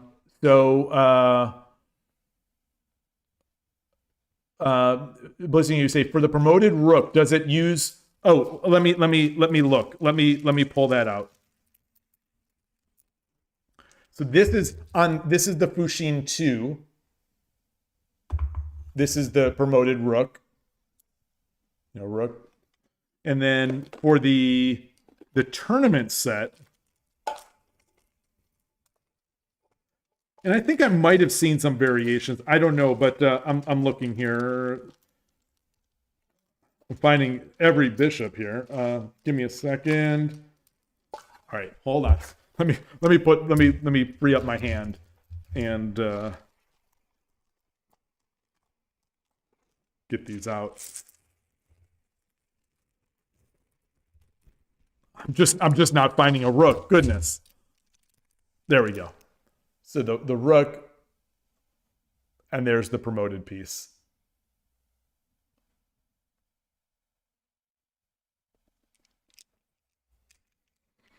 You think that the thick is CRSY3. Interesting. There are different variants of this. I actually, this was not a JSA set. I bought this from Amazon.co.jp, I believe. I bought a bunch of sets trying to basically get the best plastic set I could, and this is the one that is the best. And I think it's similar to the JSA set. If it is not, someone has said that it is the same set that's from the JSA, but I don't know.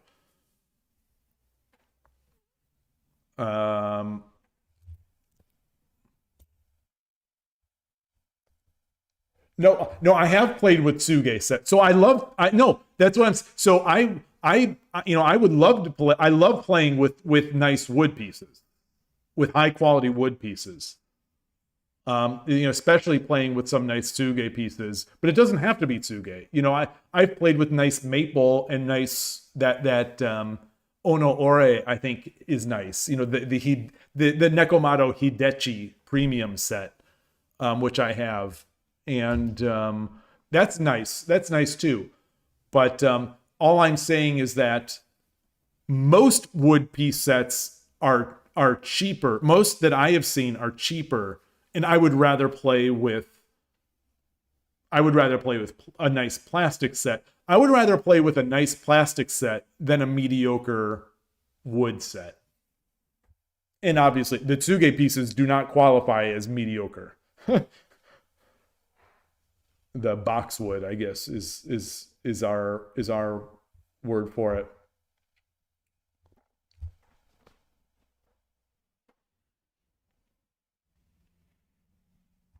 So anyway, what do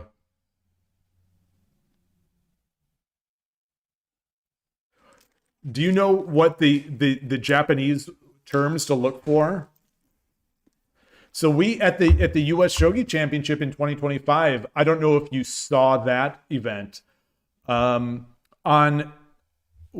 the one of the organizers of that event, we had a long equipment conversation on Thursday. There was sort of a special, there was a pre-tournament party for people in the Silicon Valley area, and the pros were there, etc. And I had a long conversation with him about equipment, because he's an avid equipment collector as well, or not as well. He's an avid equipment collector, and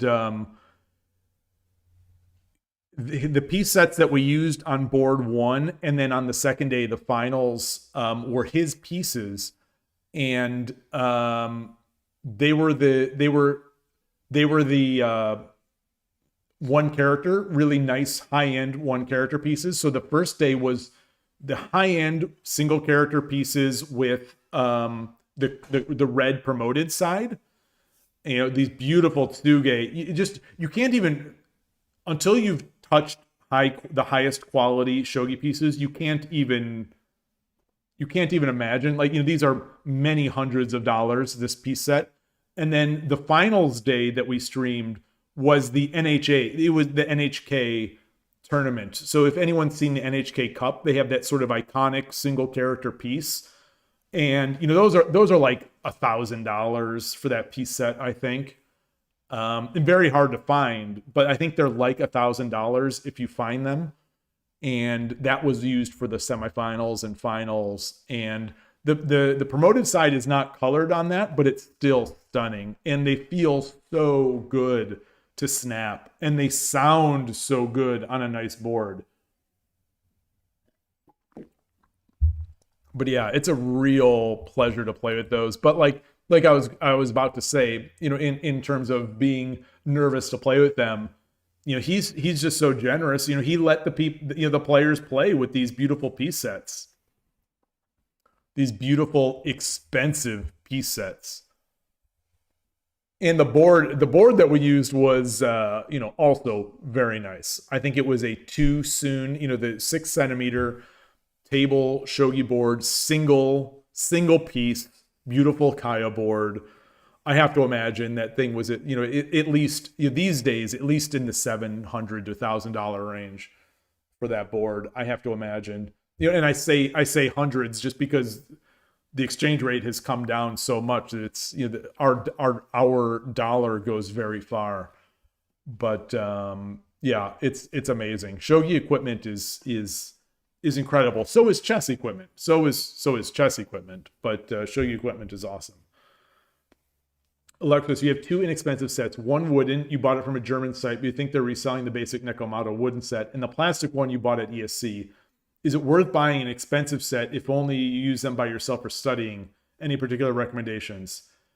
Well, Shogi Gunjin says for yourself for studying, no, you're fine. Well, I think it depends. I could understand, excuse me, I banged the table. I could understand spending a good amount of money just for your own studying. If you love it and you enjoy manufacturing and you want to support these artisans making these, I could see that. I would say, check out Aoyama Goban 10. Check out Kuroki Goishi 10.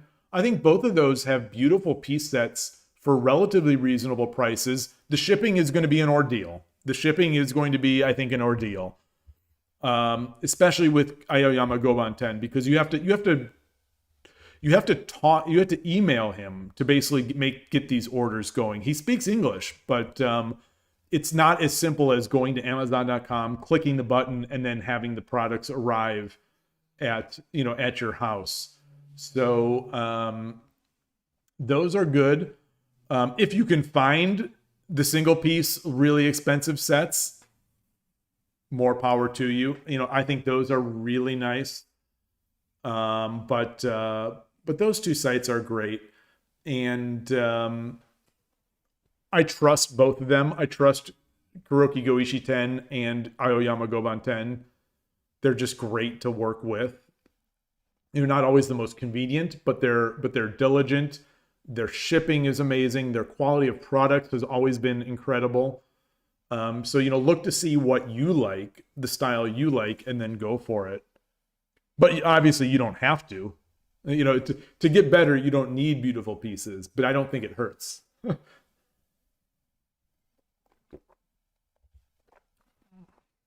Zendo-kun, now you're over on Twitch. You say for a nice game over sake, best to play with Moriagi pieces. Yeah, the Moriagi pieces are highly recommended. Highly recommended for a nice drink over sake, for a nice game over sake. I would dream of being at a little place in Japan, having some sake, playing some shogi on a fat kaya board and some just beautiful pieces. Oh man. That's the thing. I am good. So full disclosure, even though I don't really play chess, I do have some expensive chess pieces. I love equipment. It's the danger for me getting into a game is that I love equipment. And it's actually kind of a blessing that shogi, it's so hard to get good equipment in the United States, because otherwise I'd be buying it. But like at some point, when you buy an expensive set, you have to say, I am going to treat these like a regular set. I am either going to collect this set or I'm going to play with this set. And you have to at some point make peace with the fact that you may damage it. I think you just have to. And you have to be willing to say scratches or damage is character on this piece set. I think you just have to do that. Like if you can't do that, I think do not buy them for usage. Just buy them for collecting. Like you could frame it, with your Menjo certificates or whatever. You can have these pieces framed, and that's totally fine. But like, if you're gonna play with them, I think you just have to mentally break with the fact that this piece of this shogi set costs $700 or $1,000, and this board costs $1,000 or $700 or whatever. I'm going to use it. If it gets damaged, that's character. I think you just have to be willing to do that. Oh, okay. So I don't know anything about Takekaze. He makes most of the pieces for title games. So if he's making pieces for title games, I am going to guess that his pieces are going to be extremely expensive. Potentially well above the $1,000 mark. Like that NHK set, which is beautiful and obviously popular and hard to find, I think that was like $1,000, after the exchange rate, which is a lot of money, but it is $1,000 is what a very nice piece set, chess piece set might cost.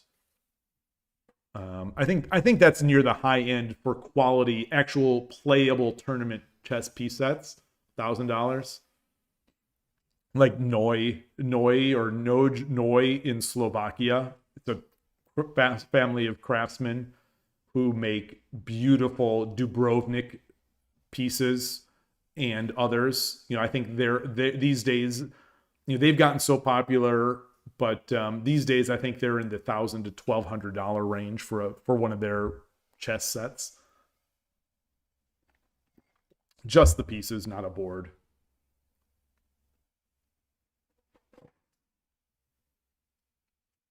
They aren't that expensive. You just get the carved ones. So you mean carved and lacquered, but not Moriage? Is that what you mean?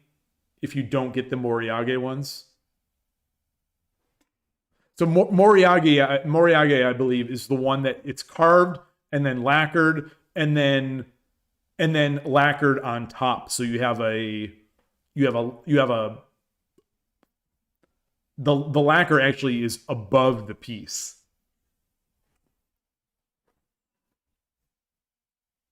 I think there's like Hori Moriage or Mori.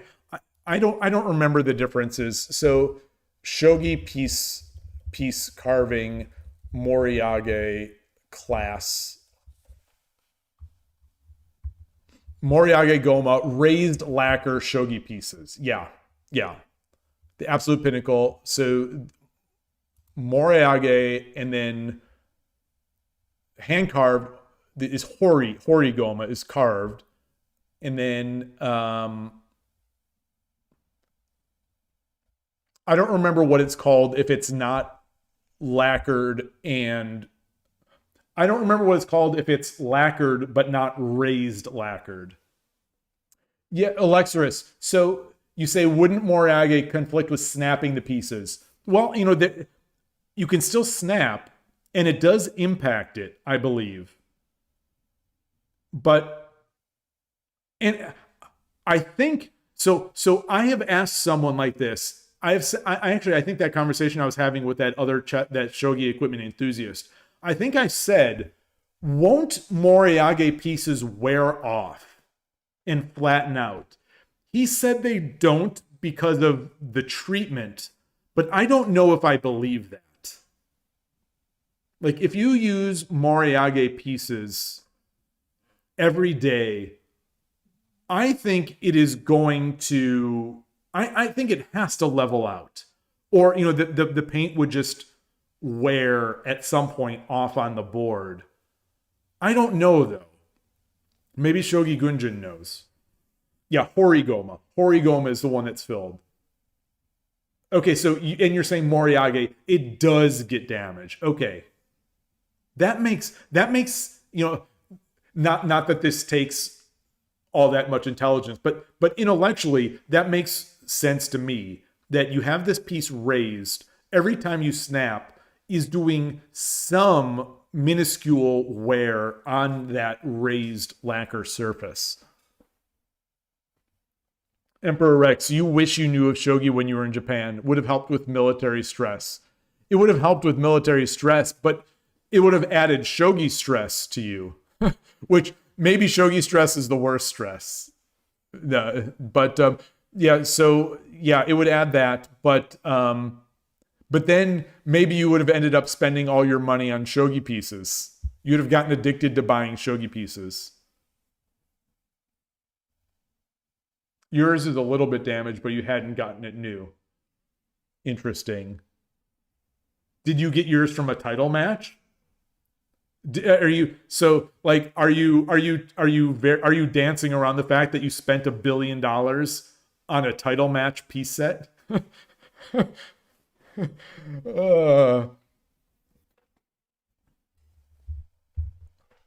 I was tempted to. So every year there is like this, and it's running now. There's a Sinkfield Cup. It's a chess tournament. And every year, the House of Staunton, I believe it is, offers 10 sets. So that tournament, I think they have 10 sets or 5 sets. I don't remember that that the players actually play with. So the set of pieces, I think, would normally be about $1,000, between $500 and $1,000, but they sell the set that are actually game used in that tournament by like Magnus Carlsen, Fabiano Caruana, they sell those, and the last time I looked, this is a couple 3 years ago, they were like $2,500. So this is a tournament used piece set. You get the certificate, and you get the signature, the autograph of all the players in the tournament. So 10 players in the tournament, and so it's, it's more expensive. It's $2,500. So the year of the cheating incident at Sinkfield Cup with Hans Niemann, I was considering buying that tournament used piece set for $2,500. I did not buy it. I did not. But like, it would be interesting. Okay, yours is not. Yours is not a tournament used piece set. You wanted a Moriage to get a collection that sometimes you expose for an event. You played with a game from a Kyo match, and you almost fainted. Oh. What do you mean? Wait, what do you mean? Because it was so nice? Because it's so nice you almost fainted? Or what? Or because you almost damaged it?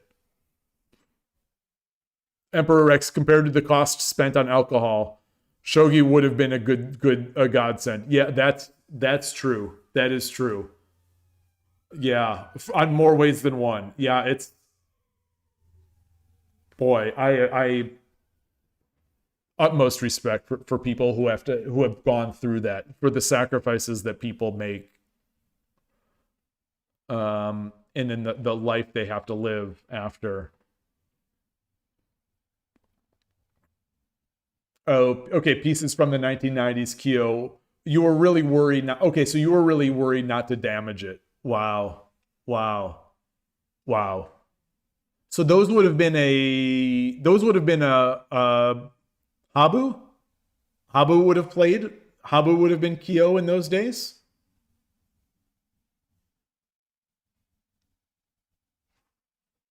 Habu or Watanabe?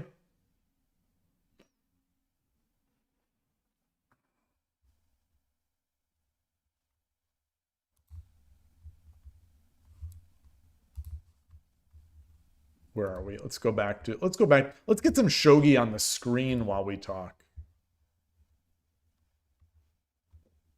Snowpiercer. Oh, and it's over. Sente wins. Snowpiercer won. Against the 5. Wait, was this an even game?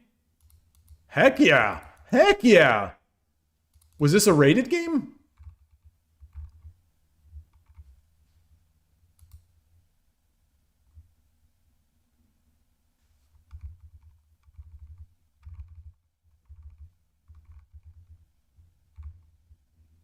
It was. Snowpiercer won against a 5-down in a rated game. Heck yeah. All right. Oof. It's not Urshin or Ryu, but I'll allow it. All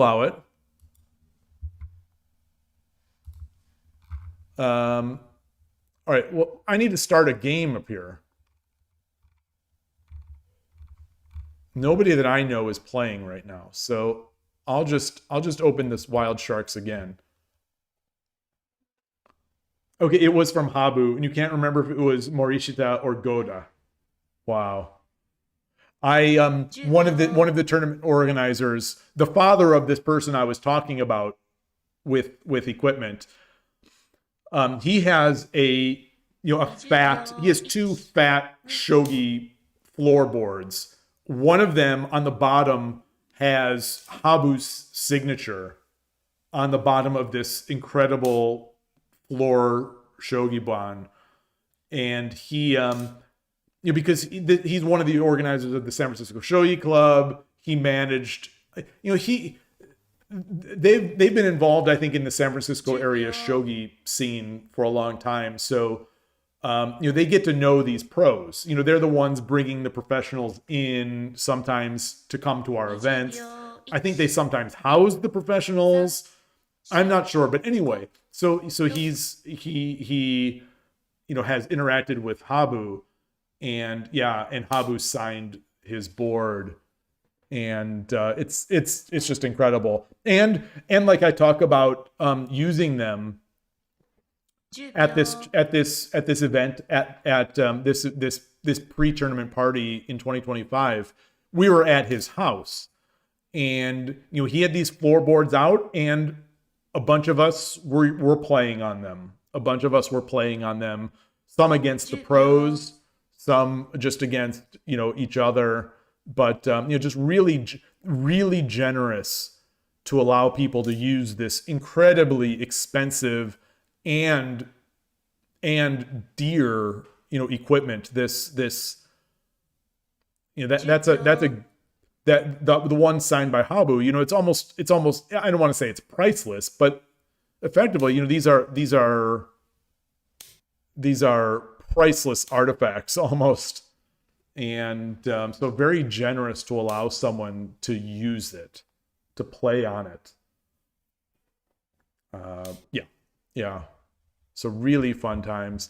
He's got in his house, he's got these boards, but he also has a bunch of Menjo certificates, framed Menjo certificates, and those, what are they called? When the pro, I have one from Nishiyama, but when the pro draws a character like Courage or whatever, and they sign their name on the side, the calligraphy from a pro, he has a bunch of those from different professionals over the years.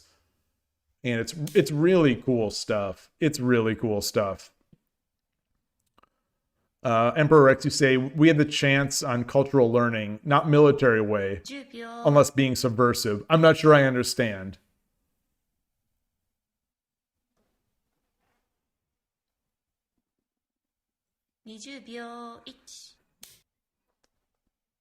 Yeah, I can talk about equipment all day. My voice is starting to get really dry. Despite the fact that I've been drinking so much liquid, my voice is starting to get hoarse. Just talking so much. I think part of it is that I think I get a little more enthusiastic when I'm talking about some stuff that I like. So like equipment talk gets me going. Shogi promotion talk, equipment talk. Yeah.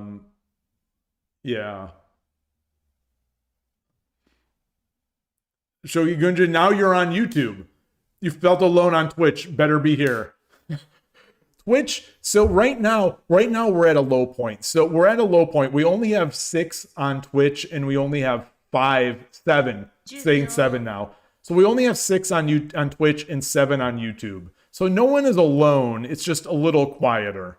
One is a little quieter than the other. But yeah, I think once the games stop going, I think we start losing some of the audience. Fordune's over there. We definitely start losing. I think people have heard enough of my noise from my mouth. I think a lot of people don't want to hear anymore from me, which is completely understandable.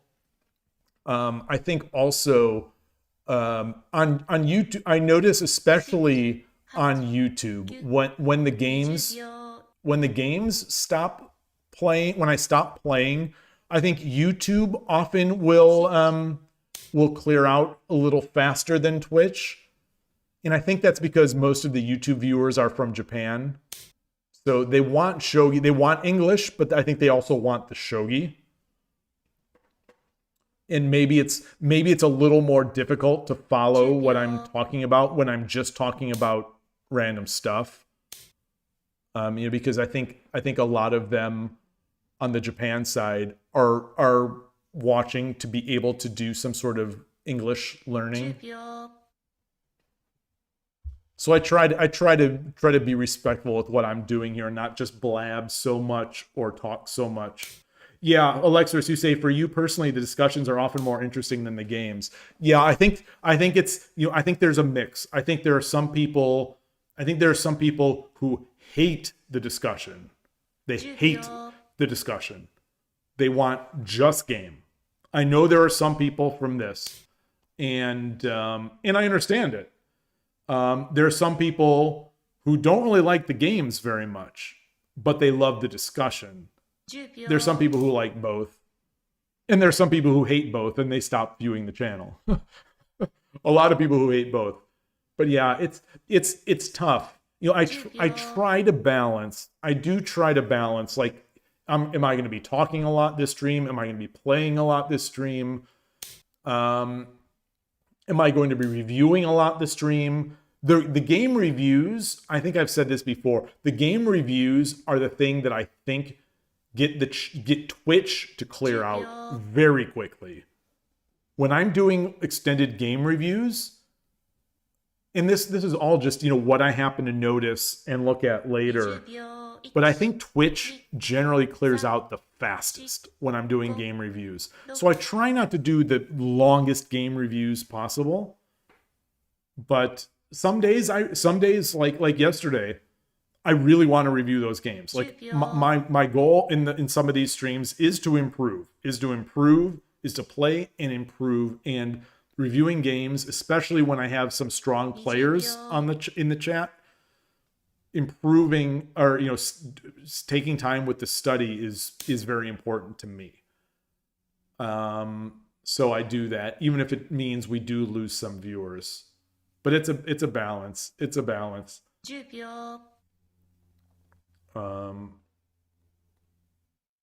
This is interesting. I was eyeing this move. I wasn't sure if that's fast enough. I think, I don't know. I guess it is, because you come in. I'm not, yeah. Wow. So that attacks and it defends. 10秒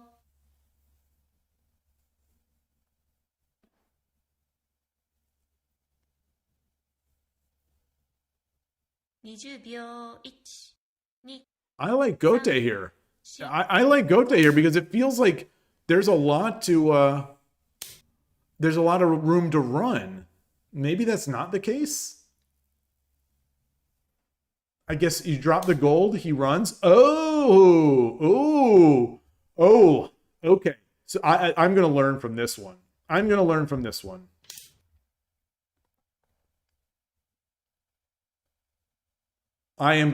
this game.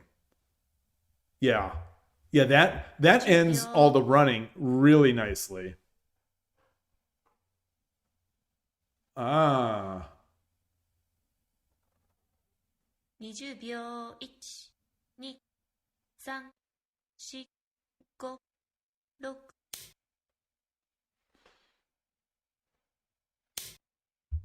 This I don't like as much. This feels like something I would do. But maybe he feels it's time to cash in. Should the rook take here? It's not mate, obviously. There's plenty of defense. And he has no pieces. You know, it doesn't hurt to do this.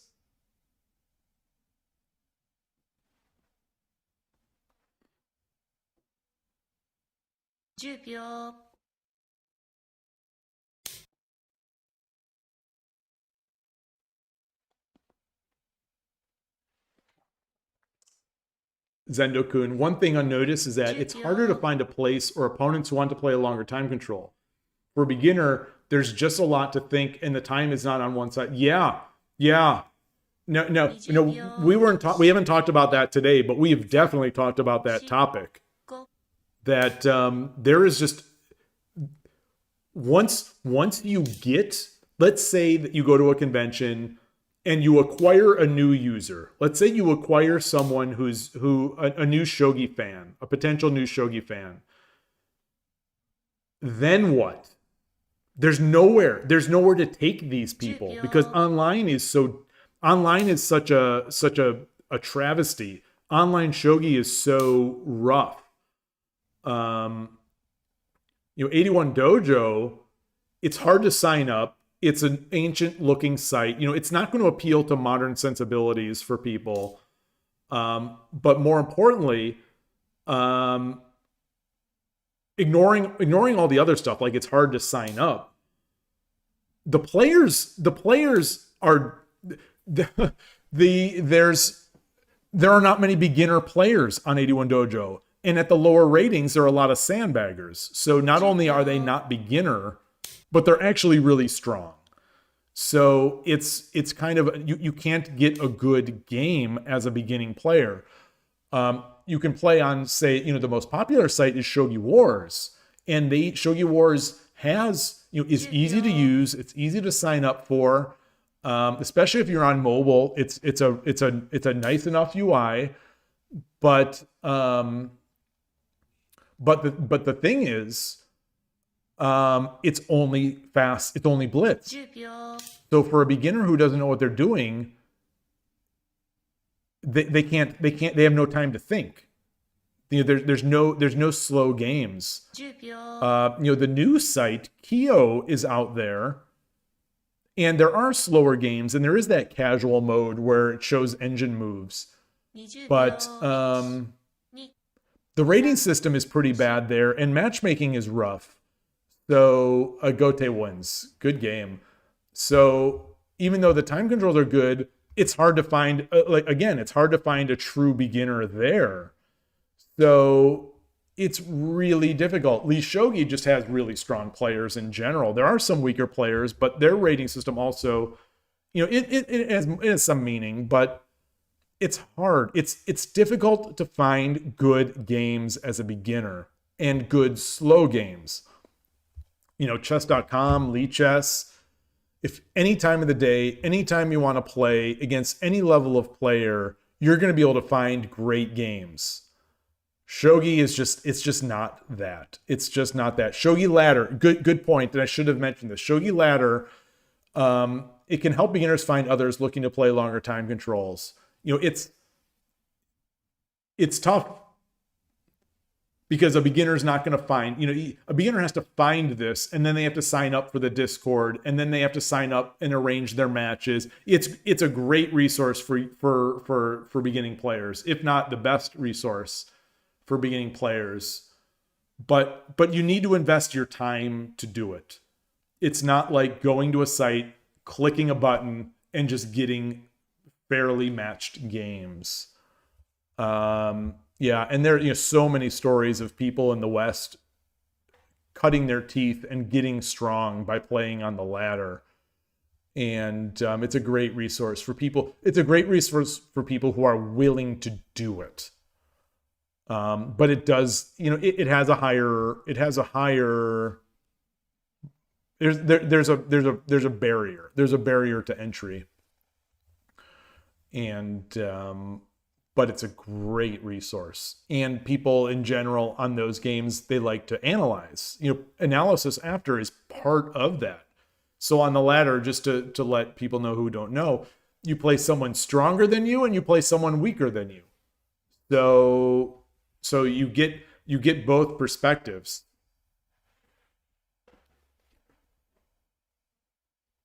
Hey, Yellow Traffic Light, great to see you. Great to see you. Hope you're having a good weekend. Shogi Gunjin, you say, yeah, on these Shogi, you have the bots who are back at a beginner's level. Yeah, you do have the bots. They're not human-like bots, though. We have someone in the community here, Magic-based, who's working on a Shogi game for Steam. But as part of that, he's also doing work to essentially bring in Maya bots from the chess world. So Maya bots, for anyone who doesn't know, are bots that are trained on lower level amateur games to be able to replicate what a human does, or to mimic what a human does. And I'm not really a chess player, but I have played chess, especially since the pandemic.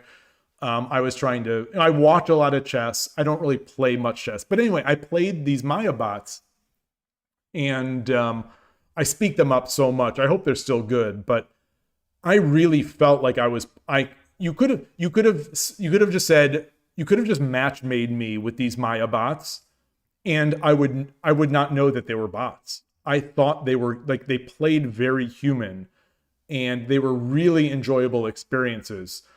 Unlike Shogi bots, where it's obvious they're bots, it's obvious they don't play like humans, and they play they play in a way that's not at all satisfying, or for me, often educational, unless I play them with like massive handicaps. But and even then, it's not so fulfilling or educational for me. But it's something like a Maya bot for Shogi, where you could potentially play lower level players, so you can get those repetitions in that are so hard to find online, and enjoy yourself while you're doing it. I think there's a lot of promise to that. You know, as with everything, the devil is in the details, and it depends on how the implementation goes and how well he trains those bots. But if those are good, those could be a huge resource for Shogi, because there's just, as far as I know, there's nothing like it. There's nothing, as far as I know, we have no good bots to play. Like Fairy Stockfish on Lee Shogi, Pyo Shogi bots in the Pyo Shogi app. They are obviously not human. You know, they play, you know, in some varying degrees, they're different. But yeah, so I have high hopes for the Maya bot in Lee Shogi. You know, because some people understandably don't want to play humans, or they're embarrassed, or and you know, this is not a judgment as whether someone should be embarrassed or shouldn't be embarrassed, but some people are. Some people are a little timid to play humans. Some people feel like they're wasting others' time. Some don't want to just suffer the mental strain of being destroyed by someone. Some people don't want to get sandbagged, like on 81 Dojo. If you're a beginner on 81 Dojo, you're going to get sandbagged. And you try to play games, you're going to get sandbagged. It's just part of the shogi culture for whatever reason, and it's a bad part of it, but it exists. And so if they can find a way to play games, you know, to get their feet wet, I say that's awesome. I say that's awesome. And you know, some of those people might convert to playing humans. Some of them might not convert. I think, you know, there's so much more development in chess now. You know, since MayaBot came out, there's a lot more of these human trained bots. Like there's an entire companies like Chessiverse that are sort of dedicated to giving playable human like bots. And you know, some of those people will graduate into tournament chess players or online chess players. Some of them will never. Some of them will just play bots, and they'll be happy playing bots. But like, that's one of the things we were talking about earlier, is that there's room in these communities for people of all sorts of varying motivations and skill levels, and just, you know, how much they're willing to invest in the game. And I think that's a sign of a mature gaming world or gaming infrastructure, where you can accommodate people who just like to study, or just like to do puzzles, or just like to play bots, or just like to play humans, or like to do or just like to read books. You know, that I think is great, where we don't really have that in the shogi world. Shogi Gunjin, you say, a lot of your students don't want to play humans when they started, but yes, the problem is you get used to the style and you just trust the bot that he isn't going to do a huge blunder. Yeah. The trusting the bot, when I play, it's like I almost mentally check out, because I just trust that what they're doing is good. And I don't necessarily look for some things, and they become less fulfilling. In the same way, sometimes, that when I'm playing a very strong player, I do that too, but I'm getting better at not doing that. But it's like, sometimes there's some level of discourse that you have to have when you're playing a game. You have to have some sort of inner discourse of, is this a good move? Is this a bad move? Is this a mistake? Can I take advantage? Are there any openings? And sometimes, like, if I'm playing a bot, or if I'm playing a really good player, that discourse isn't happening in my head. It's like, oh, like, just to use Yellow Traffic Light as an example, since he just came in. Like, if I'm playing him, there is often a level of discourse that doesn't happen in my head that would be happening against a 2-dan. So like in some ways you have to make sure when you're playing a stronger player that you don't just give them the win to begin with, because like everyone makes mistakes. Everyone makes mistakes, some larger than others, but even a really strong player can make a big mistake. It's possible. This game is hard and no one's perfect. And so like you need to be able to acknowledge that a really strong player can make a mistake or can make a suboptimal move.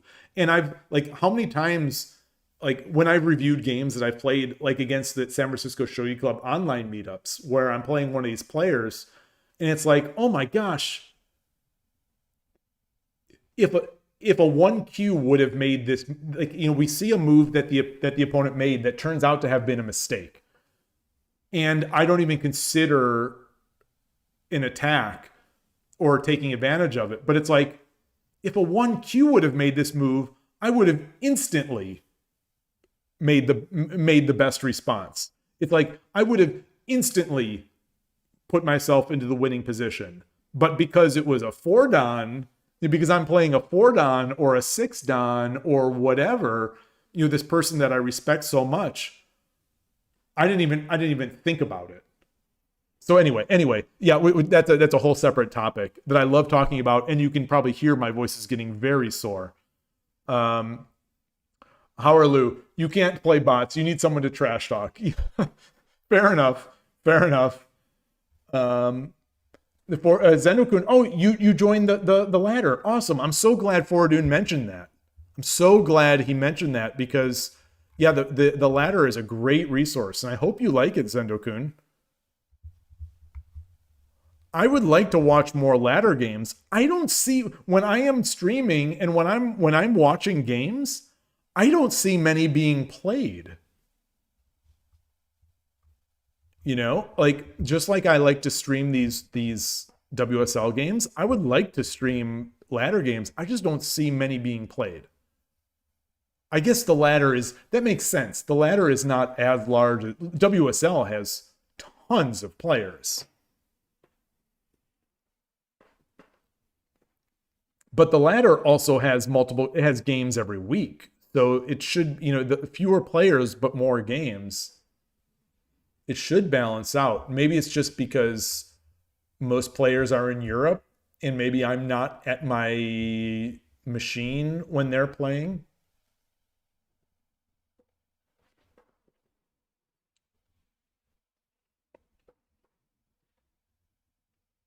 So yeah, interesting times, really interesting stuff. Boy, we've had some great discussion today.